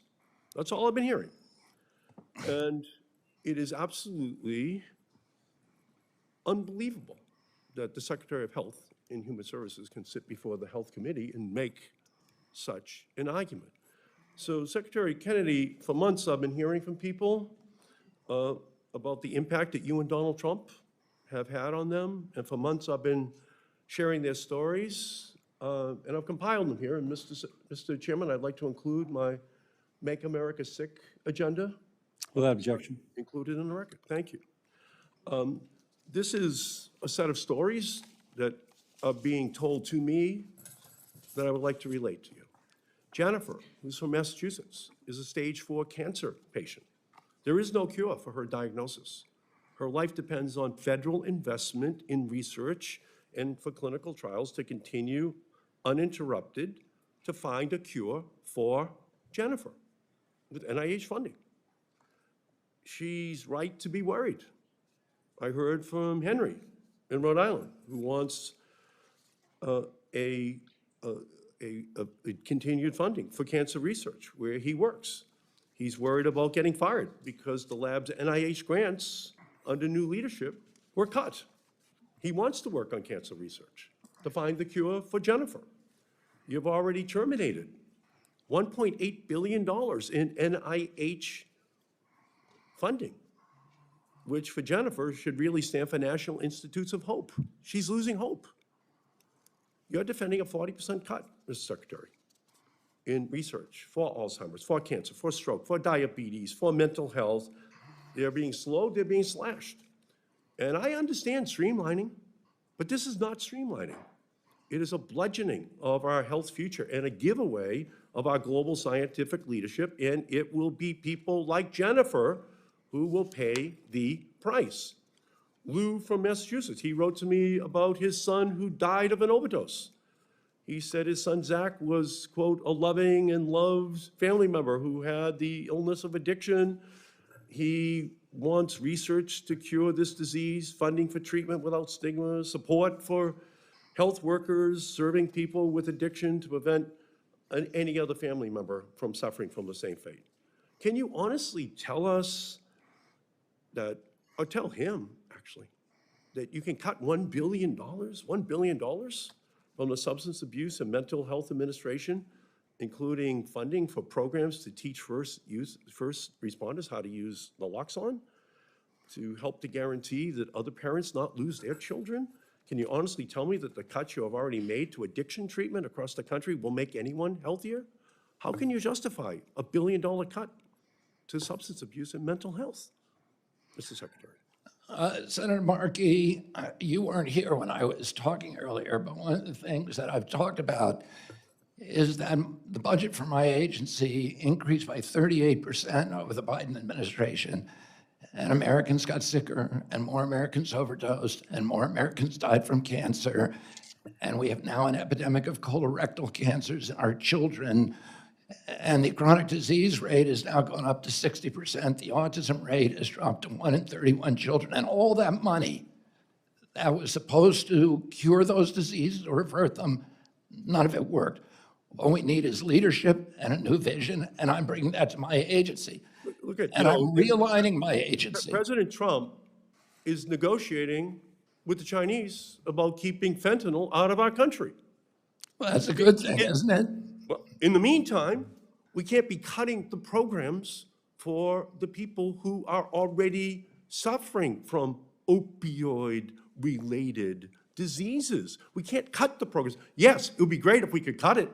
It'd be great if we could reduce it. While we're waiting for that to happen, why would we cut $1 billion from the programs that go to the families that have the substance abuse issues right now? Why would we cut it now before we get a solution to the problem? They need First of all, now.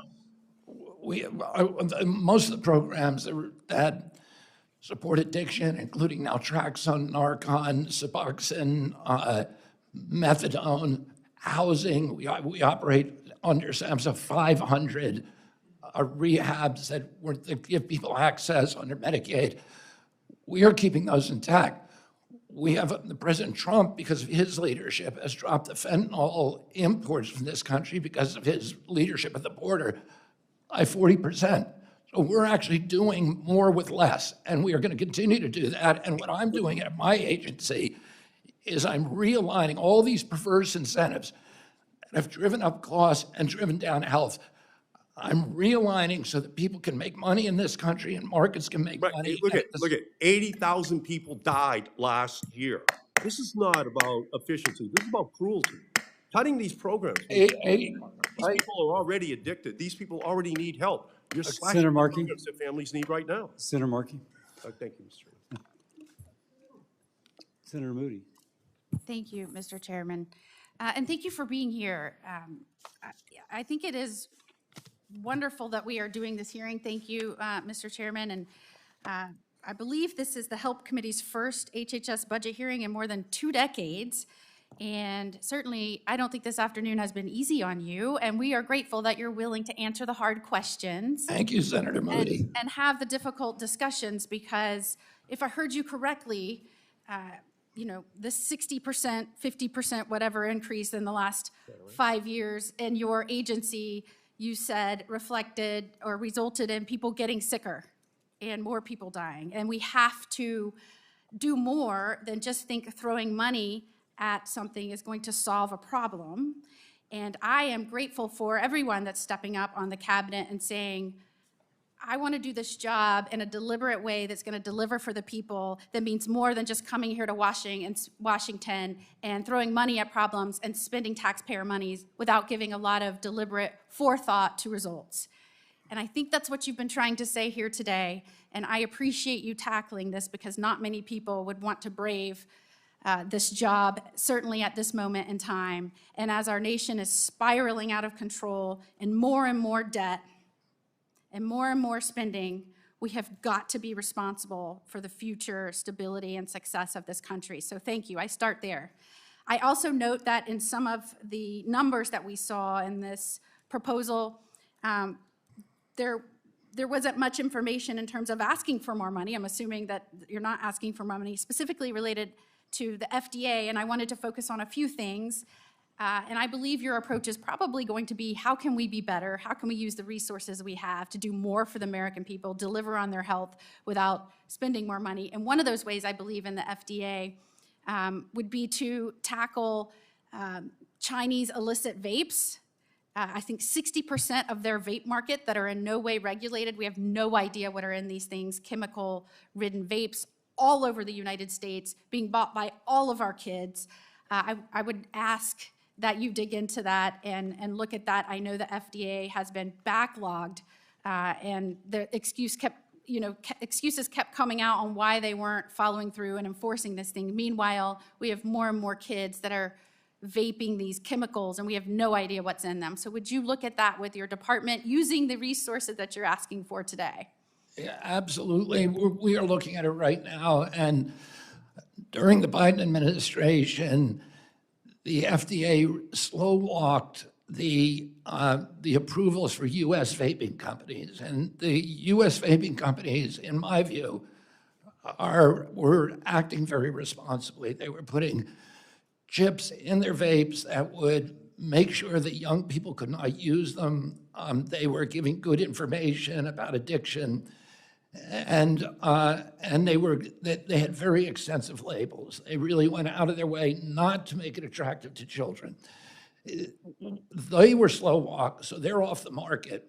And in order to fill the vacuum, hundreds of Chinese companies came in with these colored, beautifully, attractive Sour grape, comic books, watermelons, all these flavors are targeted to kids. They have video games on the vapes that lure kids into addiction. So you're in and tune we with are that. we are gonna wipe them out. Thank you. We're gonna get rid of all of them. Thank you for that commitment. As a mother of a teenager, and on behalf of all moms of teenagers, I know that vaping was going on in some of even our elementary and middle schools. We thank you. Using the resources that are given to you, if we were just more deliberate and aggressive in what we're doing within the agency, I think we can make a huge difference.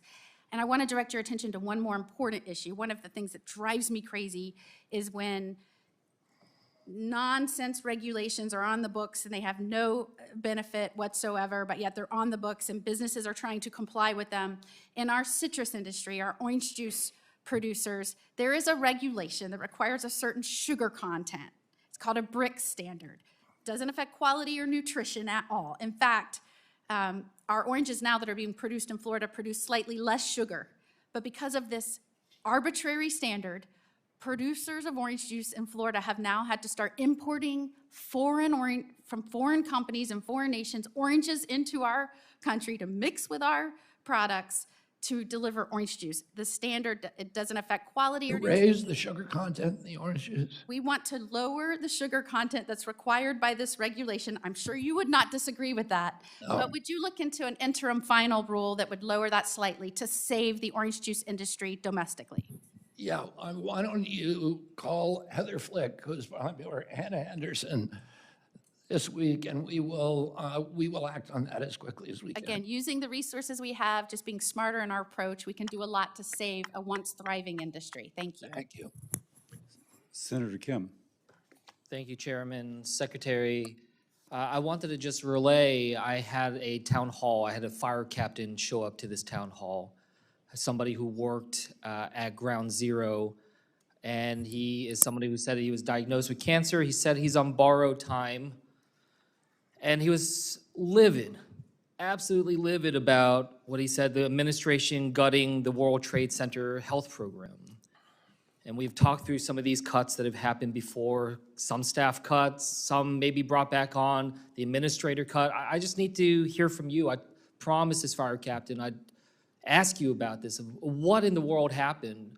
Why was the staff cut for this program? What are we to expect going forward? I restored the staff to that program. Why was it cut to start with? It was,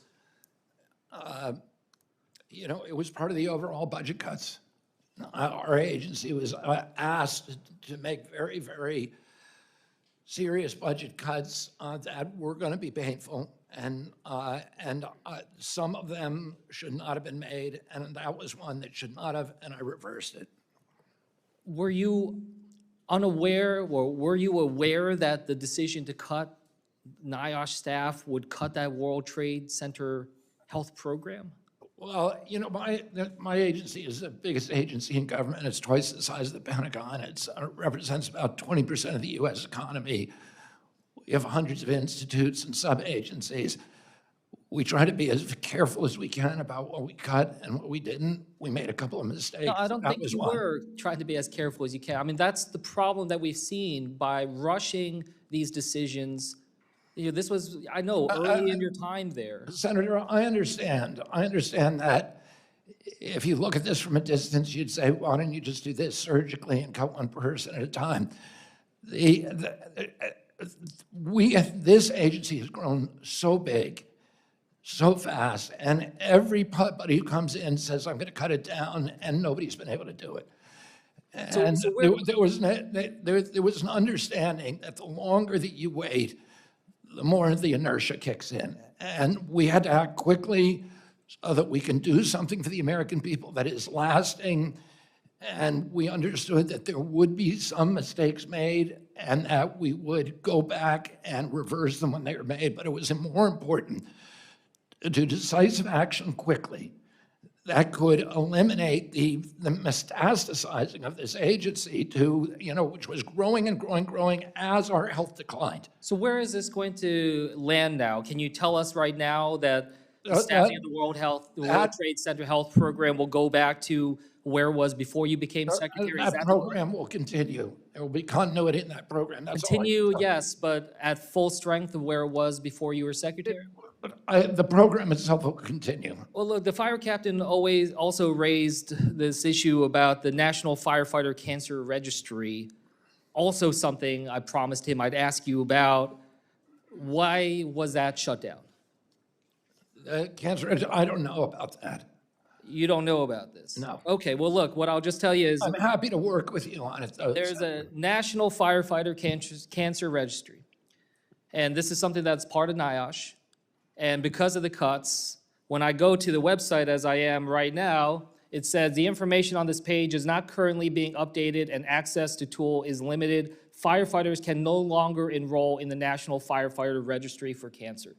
So I just raise this because this is incredibly important, not just for those that were at ground zero, but just writ large across our nation to try to help our firefighters. So can you promise me that we will work together and try to get this back up and running as soon as possible? I will work with you on this issue, Senator. Yeah, look, I understand what you were saying when it comes to your prioritization, but I will tell you, it is sending an absolutely disastrous message, especially to our firefighters. I mean, I hope that on the list of things in this Congress that we think are bipartisan, are unanimous, it should be about supporting our heroes at the World Trade Center, especially when we have more firefighters who have died since 9/11 because of medical issues that they had working there at Ground Zero than those number of firefighters that died on September 11th.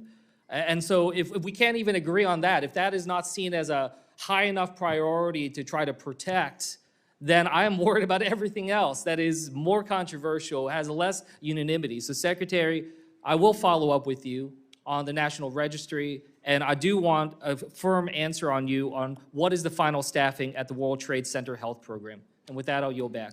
Thank you, Senator. Senator Murray has returned. She's asked a request for 30 seconds to respond to what the Secretary had responded to her. May I ask a question? Yes, sir. Yes, sir, 30 seconds. Take me down to 4 minutes and 30 seconds? No, sir. Okay. I'll give you 5:30 if you want. Even better. Thank you. Mr. Chairman, thank you for accommodating and letting me speak here because Secretary Kennedy came back and said that my constituent that I spoke about earlier was not delayed by staffing cuts. First off, she is already enrolled in that clinical trial. It's not a question of eligibility. The issue, as I stated clearly, was the delay in care that she got. And what you stated, Secretary Kennedy, is not true. I spoke with Natalie actually last night. She asked her NIH doctor directly why, and when she was informed of the delay, and her doctor at NIH said very plainly twice her care was delayed because of staffing cuts. And I would just, Mr. Chairman, I think it's important for the record to show my staff has put in inquiries with HHS leadership, and they've been unresponsive so far. And just to make it clear, this is just one case of many, but those are the facts. Thank you. Mr. Chairman. Senator Scott. Thank you, Mr. Chairman. Thank you, Secretary Kennedy, for being here with us today. I oftentimes hear you say the quote, "happy to work with you." And I will say that you said it to Senator Kennedy, and as a person who's asked you to work on a number of topics, when you say happy to work with you, you've actually been a man of your word. And I truly appreciate that. We talked about the importance of sickle cell anemia and the research being done, and I invited you down to South Carolina, and you took me up on my offer. You came last month, and I really appreciate you taking the time and investing the energy to talk about an issue that's critical to so many folks, specifically African Americans. And as a guy that is thankful that we are working to eliminate diversity, equity, and inclusion in the federal government, I do not want some folks to think that all things racial are somehow DEI. And frankly, sickle cell anemia is a classic example of something that has a racial nexus, but it's not diversity, equity, and inclusion. It's just a basic fact that African Americans, 99.9% of the time, are the folks that are suffering through sickle cell anemia. And frankly, if you go beyond sickle cell anemia, you find other diseases that have a consistent presence in minority communities. And to that end, I think it's really important that we continue to work together on building on issues impacting minority and other communities. And I would love, Secretary Kennedy, as you move through this reorganization that you are currently going through, I would like for you to answer the question, will you commit that programs involving minority health will continue and not get tied unnecessarily and inappropriately to DEI? Yeah, absolutely. We will continue. I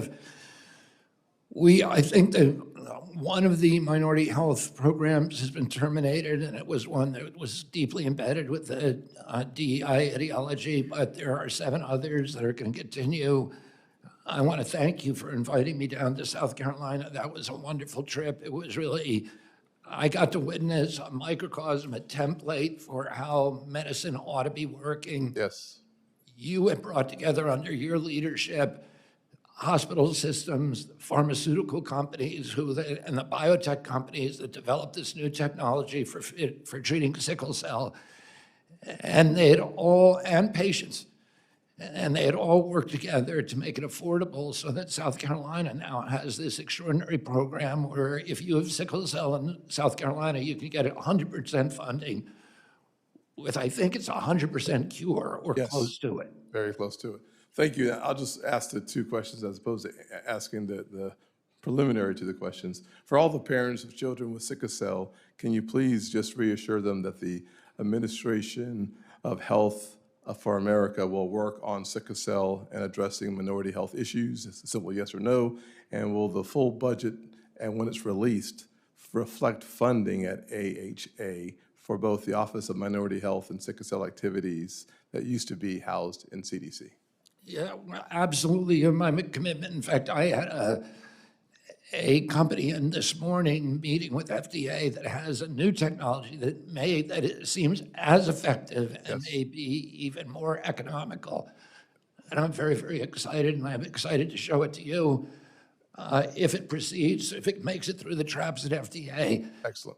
But yeah, absolutely, I'm going to continue to make that a priority of this agency. Great. Let me change topics quickly with my minute and 45 seconds left, since I was extended extra 30 seconds. Thank you, Mr. Chairman.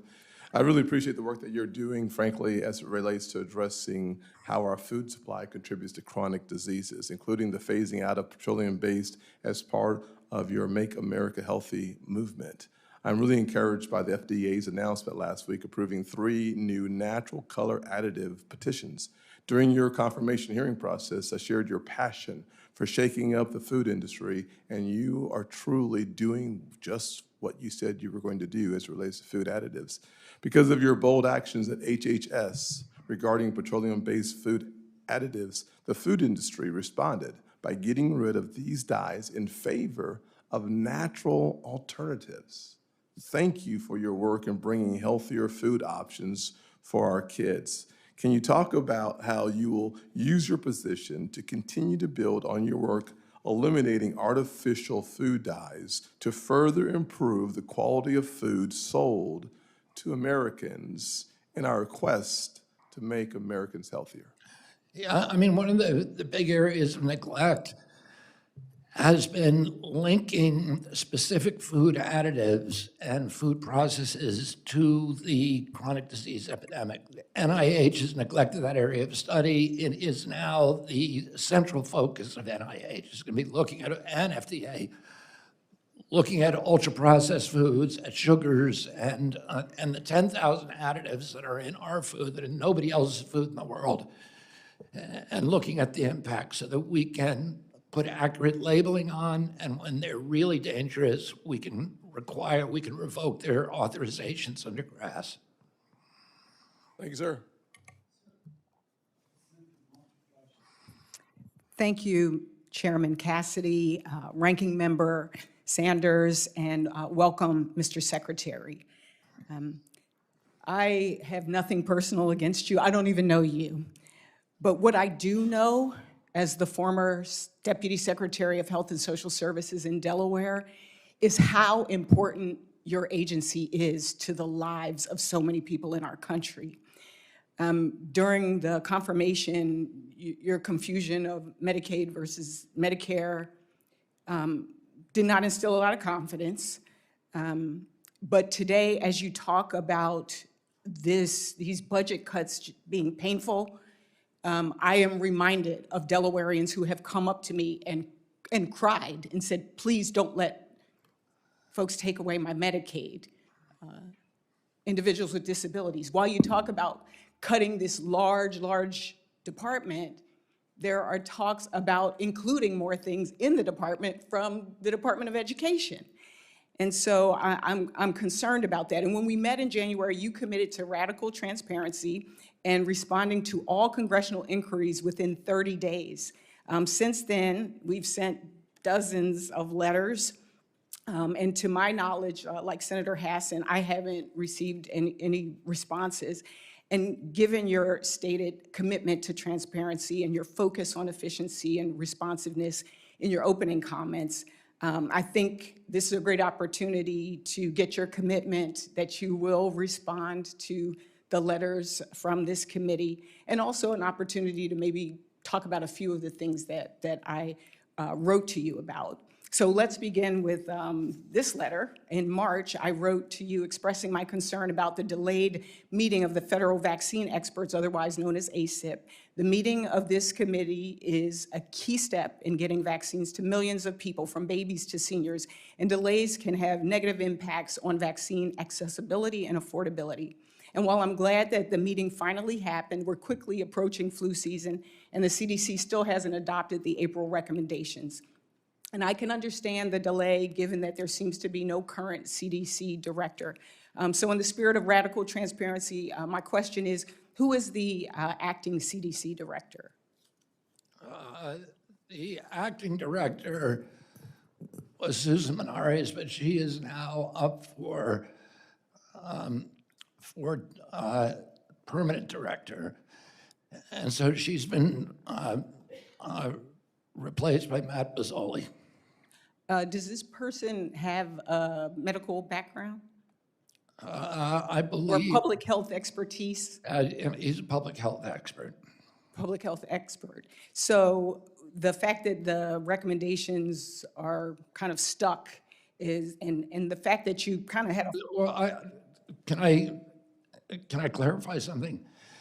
The ACIP does not do the flu shot. Yeah, I don't want to get into the specifics of that. And those, the flu shot was, and my question was more about, do we have a CDC director? And then I want to enter into the record information about what harms could be caused until we get one. Is that a we request? want the director. I'd love to shift We're gears. relying on this committee to. But this was my question. This is my I'm time. the director. We are senators, and so I don't want to have the same exchange that happened before with other people. I just want to ask my questions. I want to just shift gears. Your proposed compassionate budget would cut funding for multiple maternal and child health programs. And I know as a new parent, I remember learning that my baby should sleep on their back. The NIH Safe to Sleep campaign, you've shuttered. After launching this campaign in 1994, the rate of sudden infant deaths dropped by 50%. Many parents in this room maybe remember getting their children screened for hearing loss or rare diseases.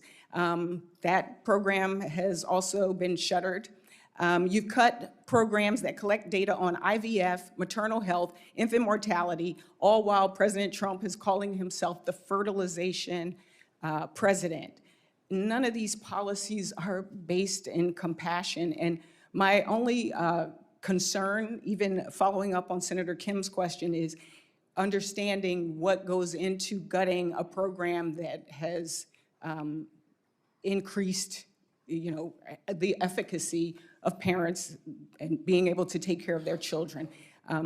My time is expired, but I will just say, again, a budget is a reflection of priorities, and to me, this budget, the cuts to Medicaid that are talked about right now across in the House of Representatives are gonna have real, like you said, painful impacts on people's lives. And I hope there's some real compassion in the end, and I hope that you hear from our constituents as we are hearing from them as well, and we will continue to try to fight for them. So I yield back. You've left me no time to respond, but I can assure you that I will act with compassion. Senator Also Brooks. Thank you so much, Mr. Chairman. Mr. Secretary, I'm over here. I've been sitting through this hearing all day today and have noted that you've been unable, in most instances, to answer any specific questions relating to your agency. Because I haven't been given time. Well, no, you have been given time, but the point of the matter is you've been unable to answer specific questions. Sir, you are the wrong person for this job, and you had in this hearing today the unmitigated gall to say at the beginning of your testimony that China is ahead of the United States in healthcare because China does not have DEI. I didn't say that. Well, we can roll back the tape. You absolutely did And you will say find that. I didn't say that. That is absolutely what you said. I was talking about science, and I didn't say they're ahead of us. They're ahead of us in some forms of science, certainly not in healthcare. Well, we can roll back the tape, but nonetheless, let me go on with my questions and ask you this. You just heard about the Safe to Sleep campaign, and you have made cuts. You made it very clear here today. You have no knowledge whatsoever of the absolutely amazing scientists and researchers who you have callously fired. You know nothing about the cuts. Didn't fire any working scientists, Senator. That, sir, is not true either. But nonetheless, But it is true. It is not true. Let me ask It you is another true. specific question. The Safe to Sleep campaign. Well, then can you name, sir, which office the Safe to Sleep campaign operates out of? Which campaign? Well, that's the one that the senator just asked you about 2 minutes ago that prevents babies from dying in their sleep. A 30-year program inside your agency. You would agree that it's I important. think it's part of HRSA or ACF. It's ACF. No, actually, it's in Health and Human Services. Yeah. And I think, Yeah. and again, No, they're all within Health and Human Services, but the subdivision is ACF. no, actually, the name of the office. Administration of Children and Families. No, let me tell you what it is. The National Institute of Child Health and Human Development. This is actually the one that your aunt, Eunice Kennedy Shriver, is the person who it's named after.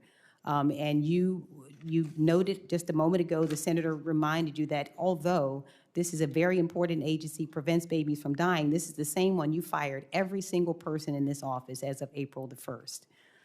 It is also— As I said, there were no working scientists fired during the RIF. We can bring you that information later, but because what you just said is not true. Well, then the question also is, in addition to firing the individuals who make sure babies don't die in their sleep, why did you cut funding and staff from the CDC's National Center on Birth Defects and Developmental Disabilities, which supports the Special Olympics? Was that a mistake? I've heard you say you've made some mistakes today. Was that also a mistake? We switched those programs to the Administration for Healthy America. They have not been cut.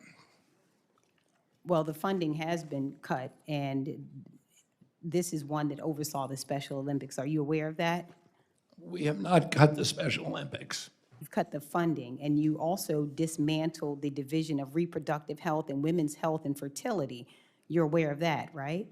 We have, right now, we have 42 divisions that do maternal health, and we're consolidating them. And the mainstream media has portrayed those as cuts, but they're not cuts, they're consolidations. It's ridiculous to have 42 divisions that are all supposed to be doing the same thing with their own administrators. Well, let me ask you a question. So that doesn't exist right now, it's been dismantled. That is a fact, that particular division, what you plan to do in the. There's the fact 42 of the matter divisions is that on it's been- maternal health, we consolidated. Sir, let me finish what I'm saying here. The fact of the matter is you have dismantled it as we speak.